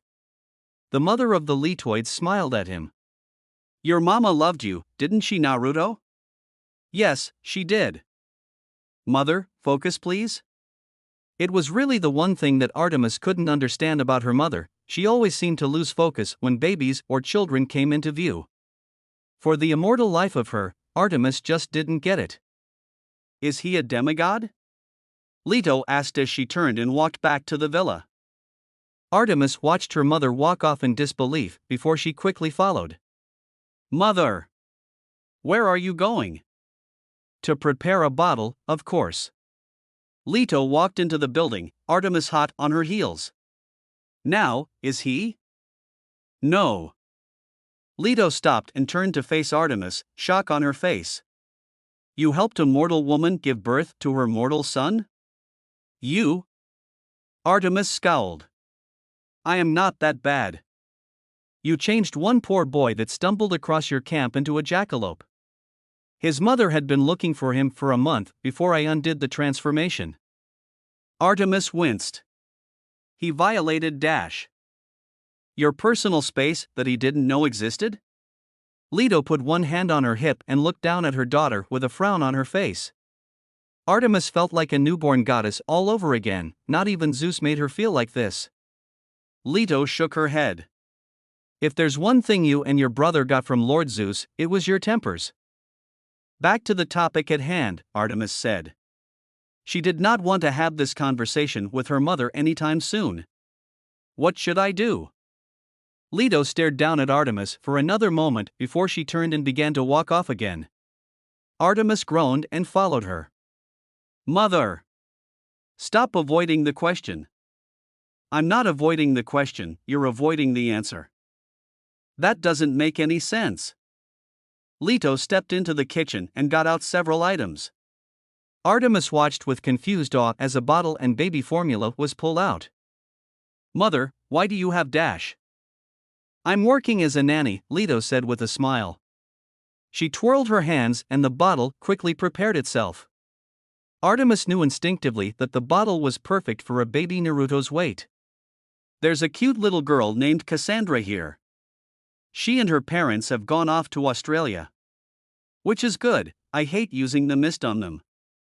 Leto began to feed Naruto, smiling as she did, before she looked at Artemis. You want to ask me for advice on what to do with him? You've already known what you've wanted, you want to raise him. Wano dash. By the fates, stop lying to yourself, Artemis. Leto frowned at her. She looked back at the feeding infant with a smile. You took one look at this face and suffered the same fate many women have for eons, you fell in love. Artemis' shoulders slumped. Must you say it like that? Well, it's true. Leto pouted at her. Perhaps not romantically, but your first sense of maternal love, real maternal love, came when you cradled this boy in your arms. Artemis' eyes went to rest on the whisker-cheeked infant that swallowed formula while he rested in her mother's arms in content. Zeus will dash. Will what? Kill him?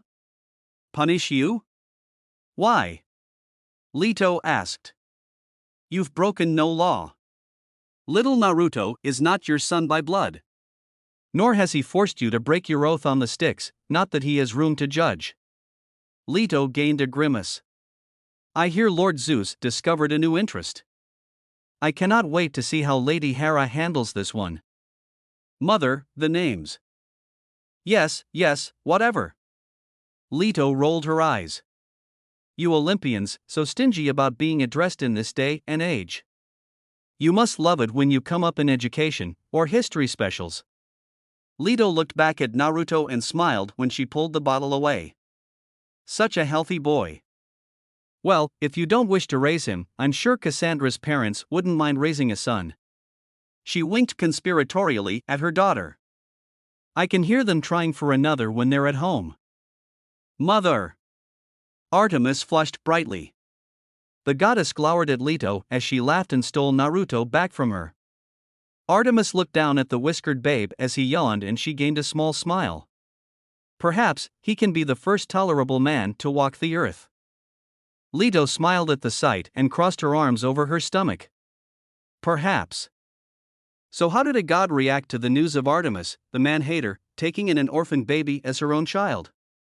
To the passerby on Olympus, even this news was considered old. Many of Artemis' hunters were once orphan demigods or nymphs cast aside by their godly lovers. In any other case, this news would be laughed off as an old joke long since gone bad. But when one mentioned that this adopted child was a mortal boy, everything came to a grinding halt. When the news reached the Council of Olympus, the 12 Olympians as they were more commonly known, even Dionysus perked up in interest. The most interesting reaction, however, came from the king of the gods. Artemis cannot come, because she has to feed her son. Zeus repeated what the news that Zoe Nightshade, his daughter's most trusted lieutenant, told him through the Iris message portal. To say the king of the gods was stunned would be an understatement. Hera narrowed her eyes as she looked at the hunter. Is this a joke, Zoe Nightshade? No, Lady Hera. The hunter remained on her knees and kept her head bowed as the Olympian stared at her from the other end of the Iris message. Milady offers her deepest apologies, but her son refuses to sleep and she has grown concerned. She will arrive once her son is asleep. A second ticked by before a golden blur shot through the doors of the council chambers. Following the blur was an elated echo of, I'm an uncle. I've got a little nephew. Well, Apollo's not coming back, Hermes said after a moment of silence passed. His fingers were already blurring across his phone's keypad. He had to get a day off so he could meet the little tyke, too. Details. I want details. Aphrodite demanded of the hunter. Who is the father? Who? I must make sure this man is given the best love life. Gratitude. The boy is mortal, Aphrodite. Athena burst the goddess bubble. He is her adopted son. That doesn't mean the father shouldn't get rewarded for his part in all of this. Aphrodite shot back. She tittered happily and clapped her hands. I'd been dreaming of this day. Oh, who to put with this boy? A model? Starlet? So many options, so little time. I wish to know more as well, but not for the same reasons, Poseidon said. He leaned forward in his throne slightly. Nightshade, where are the boy's parents? The mother is deceased, Lord Poseidon, Zoe said dutifully, her head still bowed. And the father is nowhere to be found. Possibly dead. Poseidon stroked his beard in thought. I see, we must speak with Hades, Zeus. Brother? Zeus continued to stare at the Iris message. Artemis cannot come, because she has to feed her son. Ares slumped over so that his hand supported his head on the arm of his throne. Yeah, you said that already. Mortal, huh? I give him 3 days before he's eaten by a monster. Ares. That's a terrible thing to say. Demeter chastised the god of war. Artemis is a powerful goddess and her domain resides over childcare. She'll see to it that the seed grows into a tree. A beautiful tree. Oh, I wonder how he'll look when he's older. I have to know. Aphrodite pouted. Both old laws and Artemis had banned her from stepping foot in the hunter's camp. So, unless Artemis brought the baby to Olympus, which was highly unlikely since mortals hadn't stepped foot on the mountaintop in centuries, she'd have no clue what the adopted son looked like. Stop whining, Aphrodite. Dionysus frowned at the goddess. He made a can of Diet Coke appear in his hand and popped the tab. I'm just glad he won't be at camp. Aphrodite gasped, horror written on her face. But if he's not at camp, how will he meet with any of my babies? How will he meet any potential girlfriends? Or boyfriends? Ew. Aphrodite glared at Ares. You shush, love is pure in any way. Artemis' son will receive the best of love since he has to deal with these insufferable girls. They're not that bad. Hephaestus grunted as he fiddled with a silver mechanical moon. He turned a screw and then looked at the iris message. Nightshade. Give this to Artemis. Tell her I got the other request yesterday. Looks of shock and disbelief were directed at Hephaestus, but he ignored them. The machine he had created vanished from his hand and reappeared next to Zoe. The hunter picked it up and discovered it to be a portable mobile that played a soft twinkle, twinkle little star, complete with extending arms and flashing stars that danced in a circular motion. Zoe bowed deeply. It shall be done, Lord Hephaestus. I will inform her that you did as she requested. Just have her send more silver my way when she needs something else done. Hephaestus grunted. He swiped his hand and the message ended. Dude. Hermes continued to stare at the smith. You knew? Yeah. So what? Hephaestus didn't see the big deal. Artemis wanted to keep it a secret when she asked for a mobile a month ago, but he figured that since Nightshade was telling the Olympians, Artemis no longer cared for secrecy. But you knew? Hermes pressed on. This was some serious gossip, and it escaped him. The god of messengers. You knew and you didn't tell me? Aphrodite asked in shock.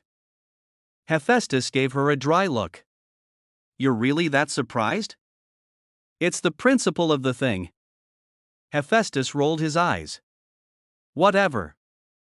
Aphrodite glared daggers at him. Boo, you'll pay for this, Hephaestus. I'm shaking in my sandals. Enough. The gods looked to the queen of Olympus when she spoke. Hera had a frown on her face, she detested witnessing Aphrodite and Hephaestus' dysfunctional marriage at work. It was a slight to her domain.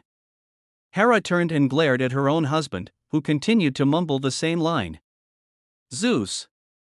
Confounded Hera, I told you I'm holding to the oath. Zeus snapped, brought from his broken train of thought at his wife's voice. He blinked and frowned when Poseidon burst into laughter. What is so funny, brother?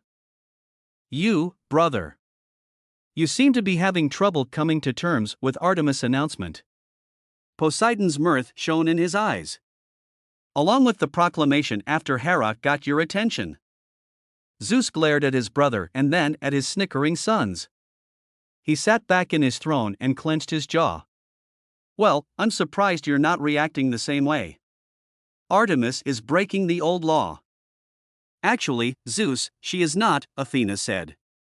She directed her attention to the center of the council chambers, where a large and old image of text appeared. The old law state that gods cannot raise their own children. Artemis has adopted this mortal boy, so he is not her child, even though at the same time he is. I could always use more interns.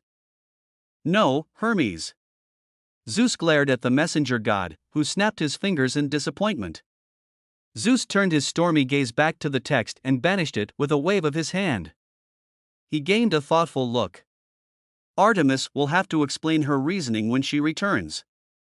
When did Apollo run off? It's not like him to leave a meeting. Artemis just announced she adopted a boy.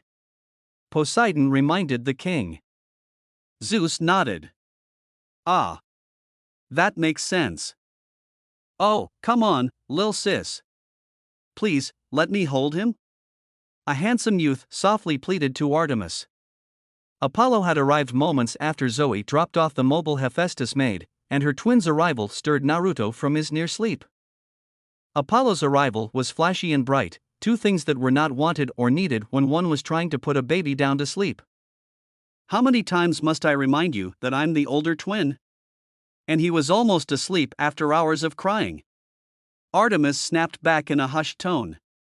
Her silver eyes returned to the tired blue of Naruto's, but the infant was adamant of not slumbering, not with the new excitement that had entered her tent. His mouth opened in a toothless tired smile and fresh tears brimmed along the edge of his eyes. Artemis withheld a scowl. If Naruto started to cry again, she was going to snap a bow over her brother's fat head. No, no, no, Naruto, shoo. No crying. No more tears. Uncle's here, no more nightmares, Apollo chimed in, singing softly. He swiped the infant from his sister, earning a venomous glare, and began to rock him gently. Now hush, little baby, don't you cry. Everything's going to be all right. Artemis watched in slight awe as her irresponsible twin rocked Naruto to sleep. She'd never seen Apollo act this way around an infant, which was understandable considering the last time he spent more than 2 minutes next to a baby was with Hermes. Apollo never really got over the fact an infant god stole his cows or that he got swindled into not charging Hermes. Sure, the two gods loved to hang around with one another, but there was the occasional spat that went back to Hermes' first crime. Stiffen that upper lip, lil baby, I told ya, uncle's here to hold ya through the night. Apollo grinned as the baby in his arms yawned and his eyes drifted shut. We don't know why, we feel how we feel inside. Your life's gonna be crazy, little baby, but I promise, it'll turn out alright. I hate you. So much. Artemis declared softly as she watched Naruto sleep. Apollo did in seconds what had taken her hours. She was going to break 3 bows over his head, after he taught her how in the name of Tartarus, he did that. Apollo grinned at her as he went over to the crib and sent the infant in. Ah, don't be jealous that he likes me more, lil sis. Lil nephew knows who's got the most swagger. I am not the younger. Artemis hissed. She walked over and brushed past her twin, covering Naruto's form in a silver blanket. A gold blanket appeared atop it with a smiling cartoonish sun on the middle. Artemis turned and gave her twin a baleful glare. Seriously? Baby's gotta be warm, and it gets chilly in Colorado, Apollo said with a nod. He crossed his arms and looked down at the sleeping baby. So? Mortal, huh? Yes, Artemis said with a small frown. She'd already had the worrisome thought of mortality when one of the hunter's wolves got too close to Naruto for her liking. What's his name? Naruto. Artemis smiled lightly as she brushed one of the whisker marks on his cheeks. Apollo arched a golden brown. I thought you didn't know Japanese. His mother named him before she passed. Artemis frowned. I thought him at first to be one of yours. But once he was born, I knew he was not a demigod. So, we got a dead mother, a dad that's MIA, and now a goddess raising a mortal, Apollo said. He rubbed his chin. That sounds like a bad anime. Well, with the right staff, I think it could be good. You're such a blockhead. Artemis sighed. Says the one raising a boy with a name that means fish cake. Artemis glared at him. Do not call Naruto a fish cake. That's what his name means, Apollo said with a grin. He shrugged. Well, that or maelstrom. But, come on, it was more likely that the pregnant woman was thinking about food when she picked the name. At Artemis' infuriated glare, Apollo quickly added. Which was most likely many months before she died. Be grateful that Hermes taught you how to pull your foot from your mouth. Harsh. Apollo looked down at the baby and scratched his head. So, have you thought about what'll happen when you've got to kick him out? Artemis' silver eyes grew cold. That won't happen for years. Which move by very fast for us, Apollo said pointedly. He crossed his arms. I saw it, sis. Kid's life is going to be crazy. And that's not counting after he gets booted from the hunter's camp. Artemis frowned at her twin. I'll be at Olympus shortly. Sorry, sis. Truth hurts. Apollo shrugged. He vanished with light bending around him, a warm air left from where he once stood. Artemis looked back at her adopted son and ran her hand over his head gently. Her eyes lost their cold edge to them and warmed greatly.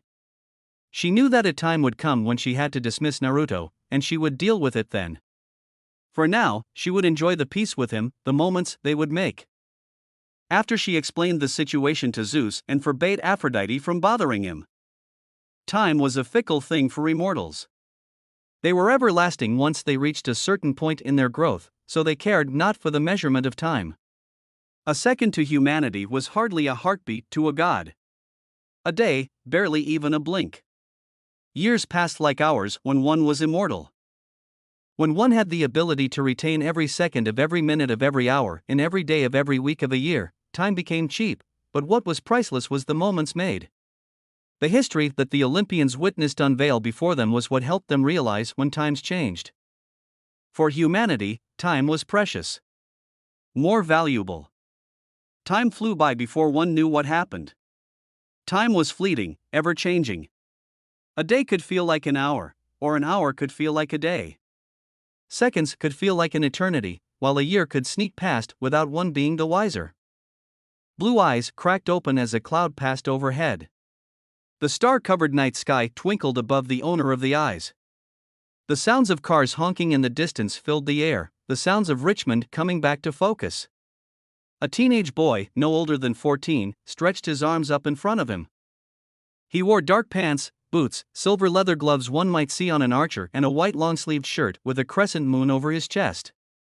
His clothes were tight and fit his well-developed form perfectly, lowering wind resistance and allowing him greater speed.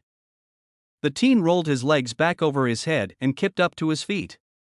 He walked over to the ledge of the building he napped on and grabbed a belt with several pouches attached to it, which he then slipped on. He grabbed a silver cloak and drew it around himself, the hood down allowed the light breeze to blow his hair. The youth looked over Hell's Kitchen, the area he'd chosen as his territory. The part of the city where the unappreciated lived and the ones who wanted to hide hid well. Not exactly where he thought he'd call home when he was a child, but it grew onto him quickly. It was his duty to protect his territory and all those within. Regardless of gender. It was how his mother told him nature worked, the top of the food chain would protect their territory from unwanted predators. A gunshot rang out and he looked over to the side. He was also to deal with unwanted scavengers. His eyes narrowed and he reached into his pocket. He pulled out a silver cloth that he tied over his mouth to conceal 6 whisker-like marks on either cheek, and then pulled up the hood of his cloak to keep the cloth from being reached and his near golden hair from being identified. The teen climbed onto the ledge of the building and waited. And waited. And waited. A gunshot rang out again. The youth turned on the ledge and ran towards the origin of the gunshot. He leapt without hesitation to the nearby building's ledge, crossing a 10-foot gap with ease. He had prey to catch, there was no time to be afraid.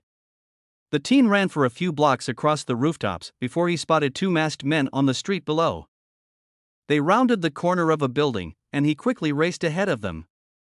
The masked and cloaked teen jumped from the ledge to a fire escape on the next building. He went over the edge and dropped from one level to the next, catching himself with his hands. From the 3rd level, he pushed away and landed on a flickering streetlight. After the first masked man ran past, he dropped, landing on the second with both feet. Ah! Mikey!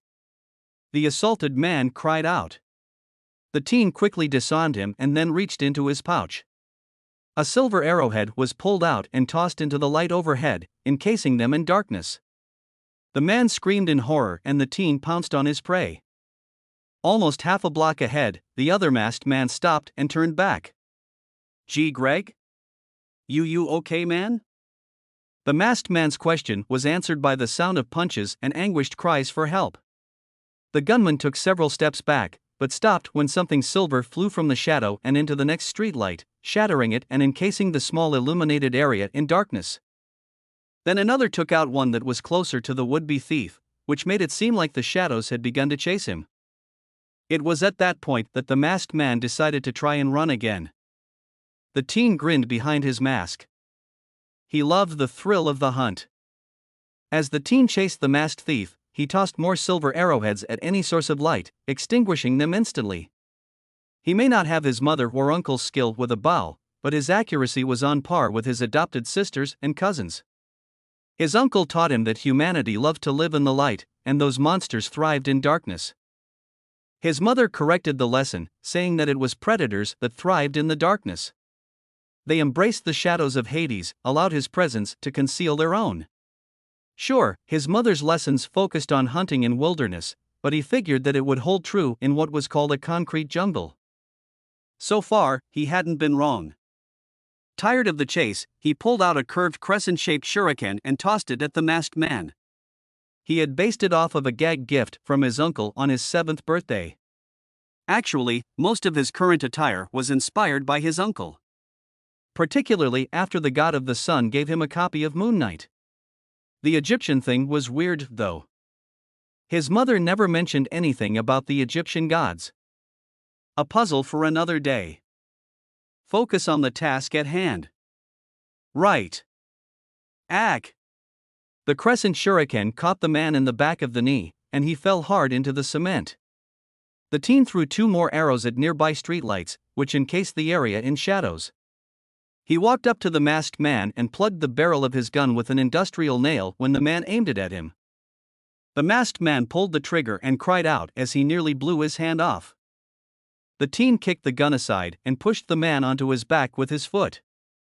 Don't kill me. Please. For some reason, the youth felt like he was suffering from déjà vu. Focus.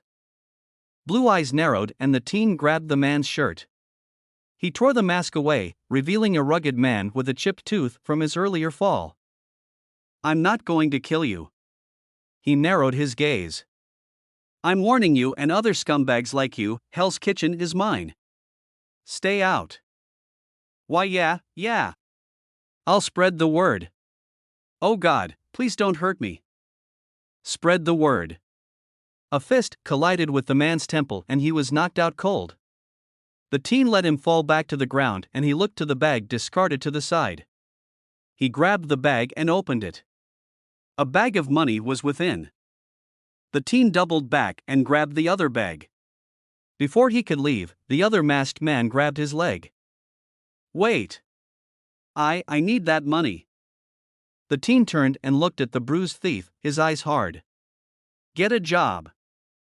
No, please. They're gonna kill my daughter if I don't give them the money. Here, see? The man fumbled around in his back pocket and pulled out a wallet.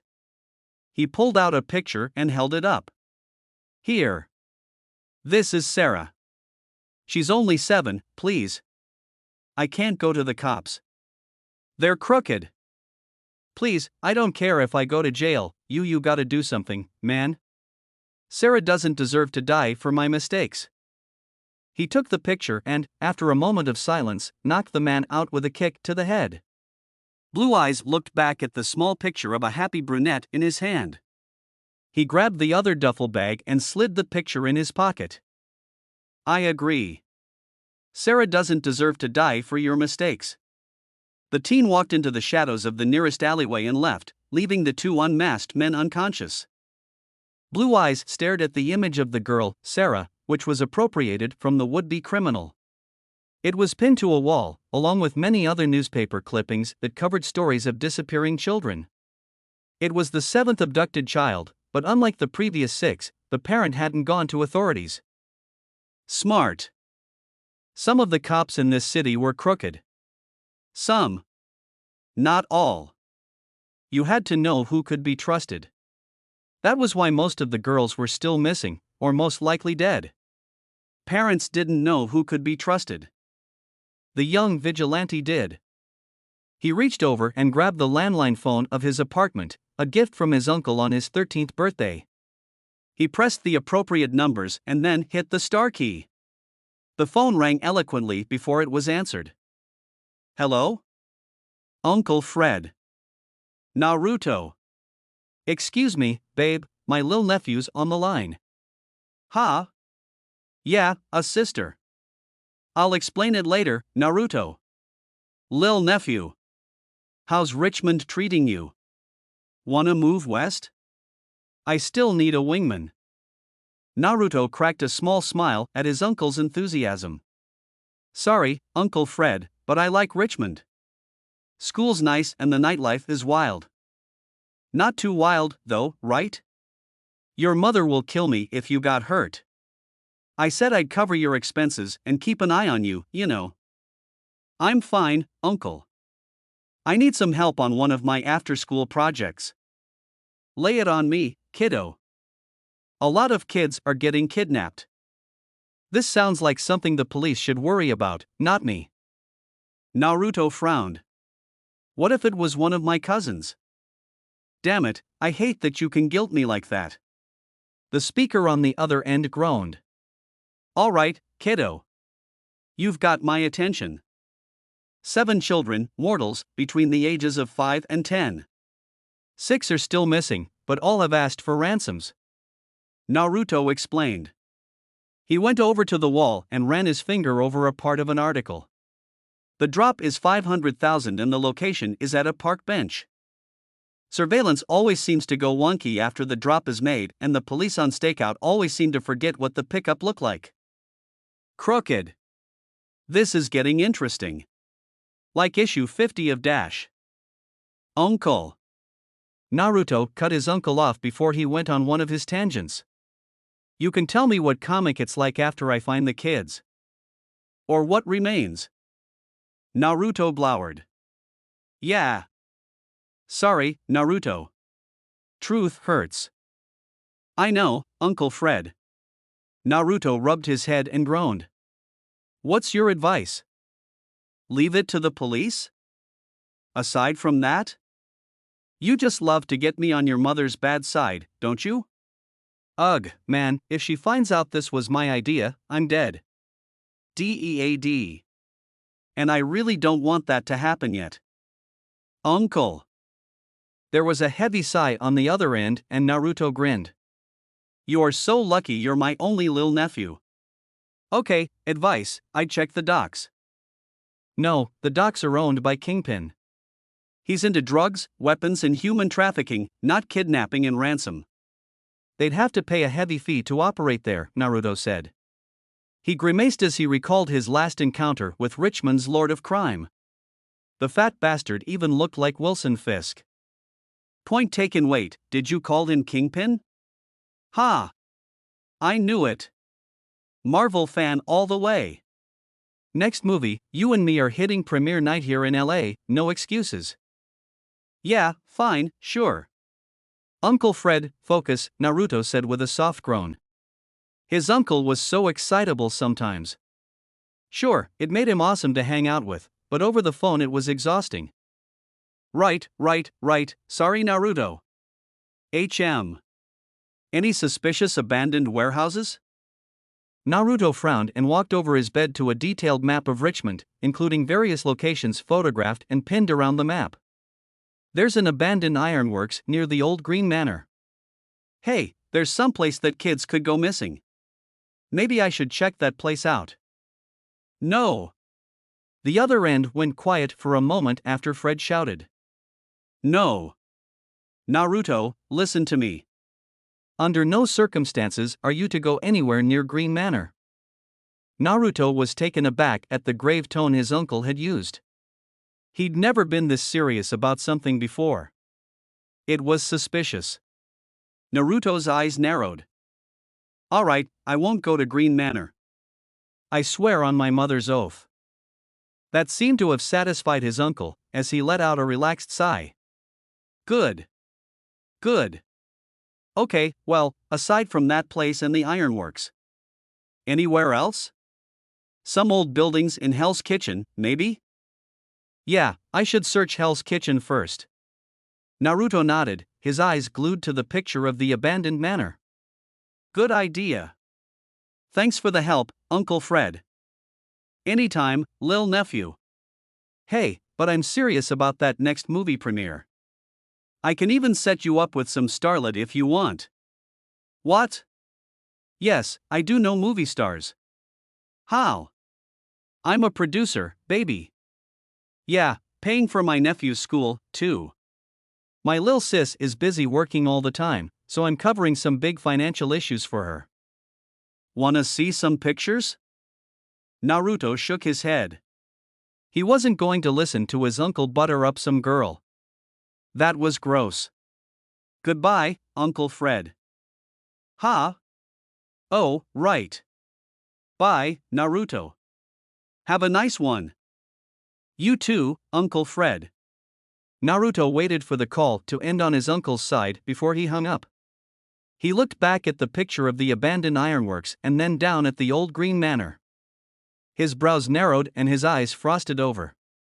What are you hiding at the green manor, Uncle Fred? When his mother's chariot took to the sky again, Naruto made his way to the abandoned ironworks mill. Scrap iron and obvious signs of vandalism were everywhere. The young vigilante scowled behind his cloth mask. Talk about a dump. It was a perfect place to hide a body. Or hold a kid hostage. As he walked towards the main building, metal shifted behind him and Naruto turned to face the source, 3 arrowheads in his left hand between his fingers ready to be thrown. He relaxed once he saw the rat that had shifted the metal. Naruto turned and resumed his stealthy trek to the main building, and as he drew near, he heard voices. Yeah, we're gonna have another easy 500 thou. A deep voice laughed. This is the easiest money I've ever made. Even easier than some of White's payoffs. Naruto crouched down and sneaked up to the side of the brick wall. He peered through a broken portion of the wall and looked through the hole. 3 men, dressed in dark clothes, were in the center of the mill. 2 were shoveling while a third held a small sack over his shoulder. And the best part of it is the rest of the guys in the precinct are looking for people with history. One of the diggers laughed. Naruto narrowed his eyes. The man's sentence implied that they were cops. That explains why the equipment was faulty and the cops' lies about being discovered. His eyes went to the sack over the third man's shoulder. There was a dark patch on it, barely visible in the light of the men's lanterns. At least we found the bodies. Naruto's nostrils flared behind the cloth mask that hid his birthmarks. He slipped the arrowheads back into his pouch and pulled out 6 crescent shuriken. He was going to make sure these men suffered before they were delivered to the right authorities. Can you hurry up? This stupid thing is getting heavy. Naruto listened to the corpse carrier complain as he scaled the brick wall quietly and expertly. My arm's going numb, and if I'm not back in time for dinner, the wife's going to kill me. Hey, man, we're digging as fast as we can. Just set the thing down, it's not like anyone's going to see what's inside. Little do they know. Naruto crouched atop the edge of the broken wall and prepared his shuriken. The man that held the bag started to set it down. Naruto waited until the man righted himself before he let the first shuriken fly. There was a soft whistle as the crescent shuriken descended on its target. The man who was not digging was struck in the throat and dropped to the ground with strangled gasps. What the hell? One of the diggers looked over at their fallen companion. Johnny, you all right? The concerned digger fell to the ground after a shuriken flew into his cheek. Naruto had wanted to use the arrowheads on them, but these were not animals to be slaughtered. Not yet anyway. Sarge. The other digger threw his shovel down and pulled a pistol from his hip. See, come out. Don't mess with us. We're workin' for the kingpin. We're cops on his payroll. From his perch and keen eyesight, Naruto could tell it was the standard police-issued variant. Naruto's blood boiled. These men and these monsters swore an oath to protect the people in the city, his territory, but chose instead to succumb to their greed. They threatened innocents, killed children. To get what they wanted. In an instant, Naruto made a new plan. One of these 3 would live, if only to reveal to the proper authorities where the bodies and Sarah were. The other two would be dealt with immediately.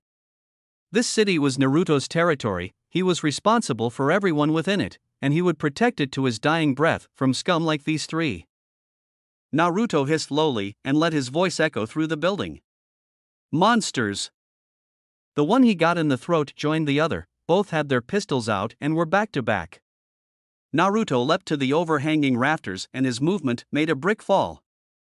The jumpy corrupt cops turned and fired multiple times at his previous location. Murderers! Naruto accused before he fell to a closer walkway that hardly creaked when he landed.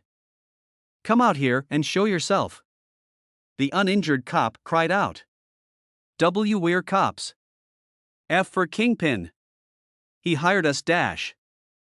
Liars. Naruto snarled as he jumped to a lower balcony. You are not men, you are dogs. Come out. Naruto dropped down and landed on the stomach of the downed criminal, knocking the wind from him and ensuring that he remained unconscious. The two frightened criminals turned on him and pulled their triggers, but the revolvers clicked, signaling the lack of ammunition. They dropped their guns and backed away as Naruto rose up to match their height. Growth spurts, while painful, paid off, with his cloak draped around him and his hood shadowing his visible features. We'll just make a plea. A deal. You got nothing on us. Nothing. They need us to find that other brat. The one unharmed thing, as Naruto had no desire to label what was before him as either man or monster, proclaimed proudly. Hino, it held its wrist out and smirked. We surrender, lock us up. The injured thing backed away and reached for the lantern behind him. Naruto threw an arrowhead and watched it tear through the thing's arm. Another arrowhead went through the mouth when it gave a silent scream. It dropped to the ground, coughs escaped the mouth along with blood. The uninjured thing fell to his rear and scooted away as Naruto stalked forward, his cloak giving him the appearance of a vengeful spirit. The cowardly thing held its hands out. What? What are you waiting for? You can't kill us. You gotta arrest us. Arrest me. Arrest me. No. Naruto growled. His arms shot out and his hands latched onto the coward's shirt.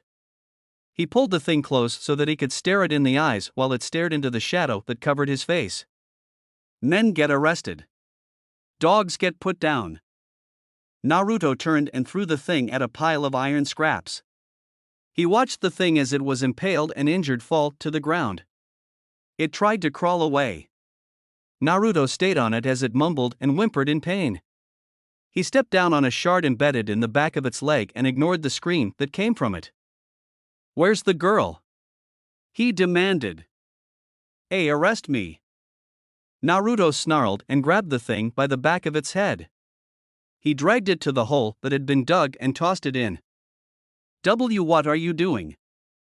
Naruto didn't answer. He reached into his pouch and pulled some excess survival gear that was first given to him when he left his mother's camp. He idly wondered if she'd approve of his actions, then quickly dashed the thought away. Frankly, Naruto didn't care what his mother thought right now. This was the only justice these things deserved. Naruto pulled out a small box and looked around. He found a red container near the unconscious third and grabbed it. The thing in the hole saw what he had and began to plead and beg, something about a wife and kids. It only made Naruto angrier. You are a father. You lost the right to call yourself that when you let that first child die. The thing burst into sobs as Naruto poured the contents of the red container onto him. It was at this moment that the unconscious thing started to come around. Naruto emptied the last of the liquid on the thing and tossed the container aside. He walked over to the bleary thing and grabbed it by the face. Are you a sergeant of the Richmond Police District, yes or no? The thing didn't answer and Naruto growled at it before he shook its head. Answer me. Yes or no? Why yes. Naruto dropped the thing's head to the ground and searched him for a pistol. He found it along with handcuffs and a cell phone. After he tossed the pistol far away, he forced the thing into being cuffed behind the back. Naruto then dialed the emergency number and turned the speaker phone on. 911, what's your emergency? See Kathy. It's Sergeant O'Malley, shield number to dash. Quiet. Naruto snarled. He glared at the phone. This message is to be recorded and released to the media, or I'll deliver this man's remains to the mayor's doorstep.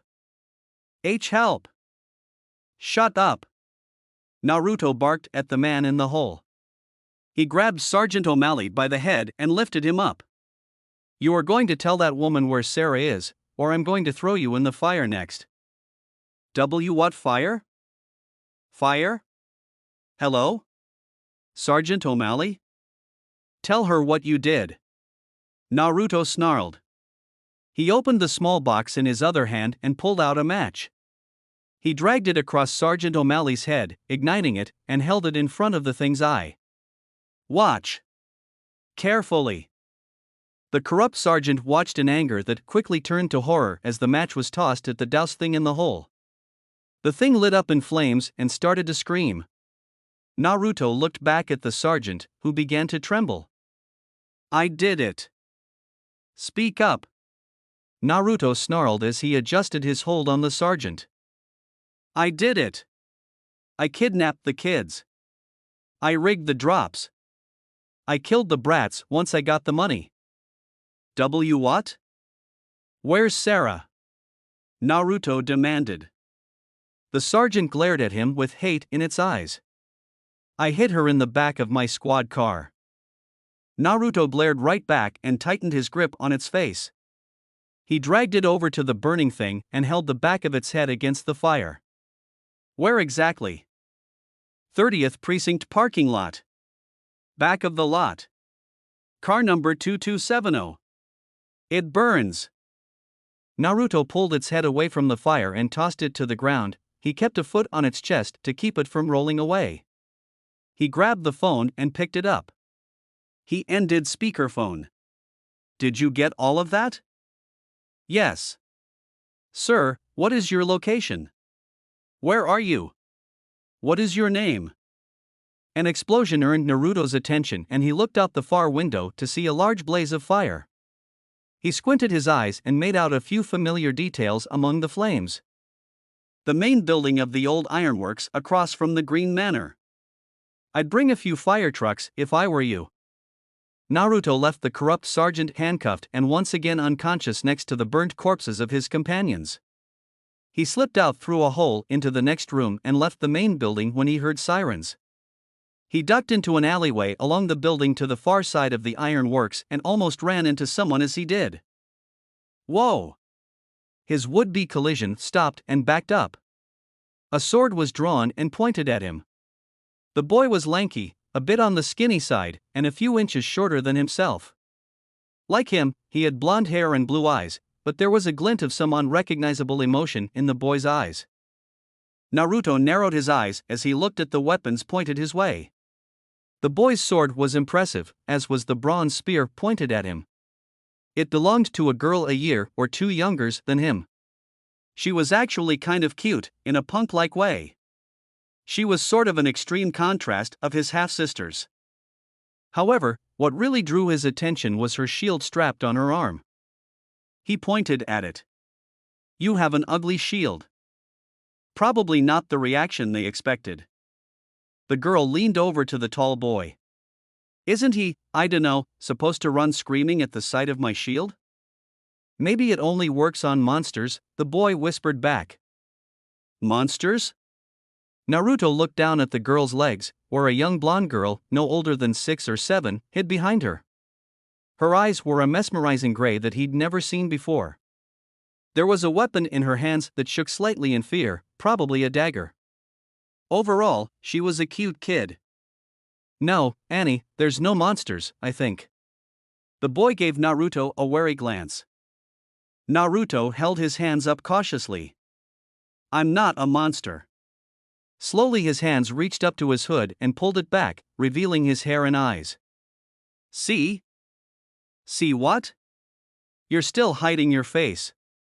The girl accused, her electric blue eyes narrowed. Naruto grimaced behind his cloth. That's because I'm severely disfigured. Aha, that's believable. The boy raised his sword up slightly. I'm protecting my secret identity? Naruto tried. He really didn't want to get into a fight with these demigods. And he knew they were demigods. He was raised by the huntress after all, this sort of thing was not new to him. He'd even been there when some demigoddesses accepted his mother's offer. That made the boy pause. He leaned back to the older girl. How many monsters are that good with books? I still don't trust him. The girl grumbled with a glare. Naruto grimaced at the sound of dogs barking, he was out of time. He gave the demigods a look. You guys need a place to crash? We're not going to follow you anywhere. Naruto arched a brow and risked a look back at the main building. There were several canine units on the scene, and the living thing was being escorted to an armored car. He looked back at the three. So, you'd rather deal with mortal police, then? The two older kids tensed while the little girl, Annie, ducked behind the older girl's leg. I don't want to go home. I know, Annie. The older girl shushed her. She glared back at Naruto. Her nose looked kinda cute, scrunched up like that.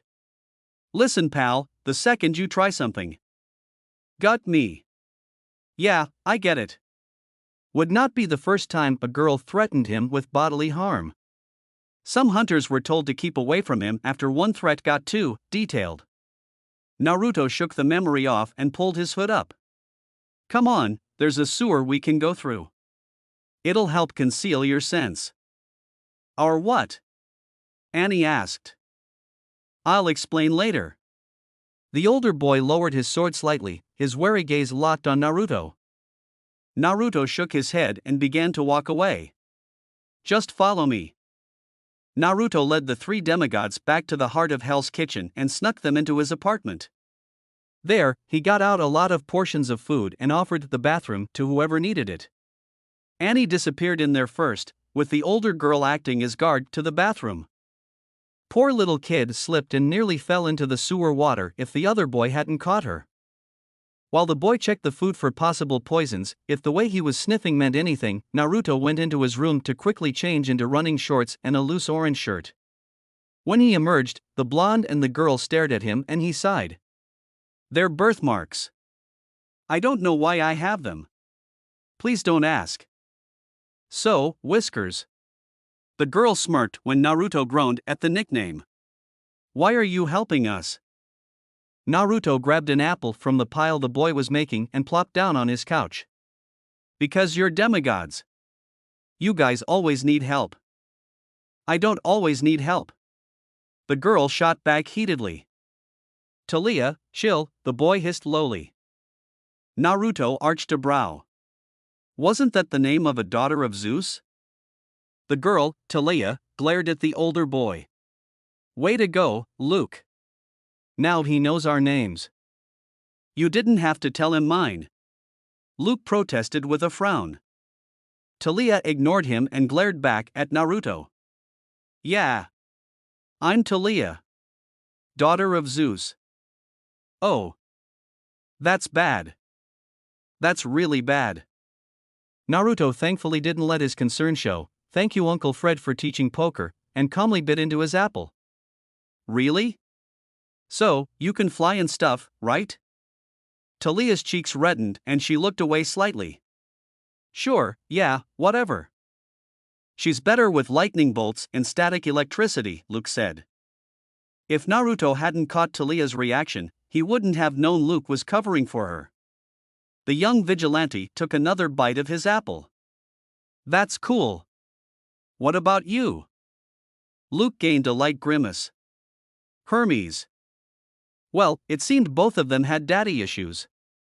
Then again, Naruto wasn't really one to talk. He wanted to punch his father square in the face when he met the man, be it if he was alive or dead. Seriously, letting his pregnant wife get so injured and then leaving his son to wander aimlessly? So not cool. Are you a demigod? Luke asked. Naruto stopped mid-bite and considered his next course of action. The two had already tensed when he paused, and he was pretty sure he saw Talia reaching for her hidden spear. Naruto finished his bite before he answered. I'm not a demigod. He watched them and waited for them to react. It seemed as though they were going to give him the benefit of the doubt. Awesome. I am 100% human. But you can see our weapons?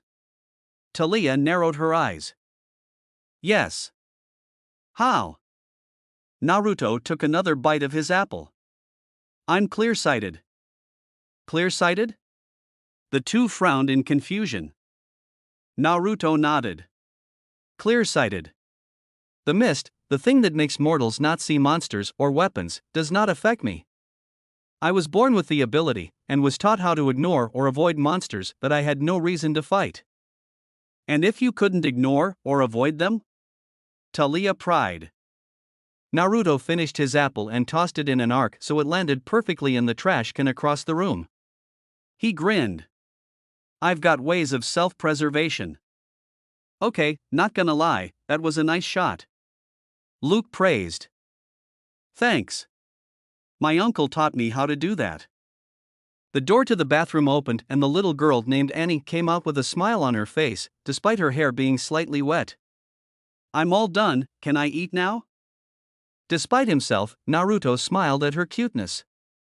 He caught a glare from Talia, who then gave him the watching you signal, before she ducked into the bathroom to clean up next. Naruto's attention returned to Luke and Annabeth. He watched Luke prepare food for her and laugh at her observations.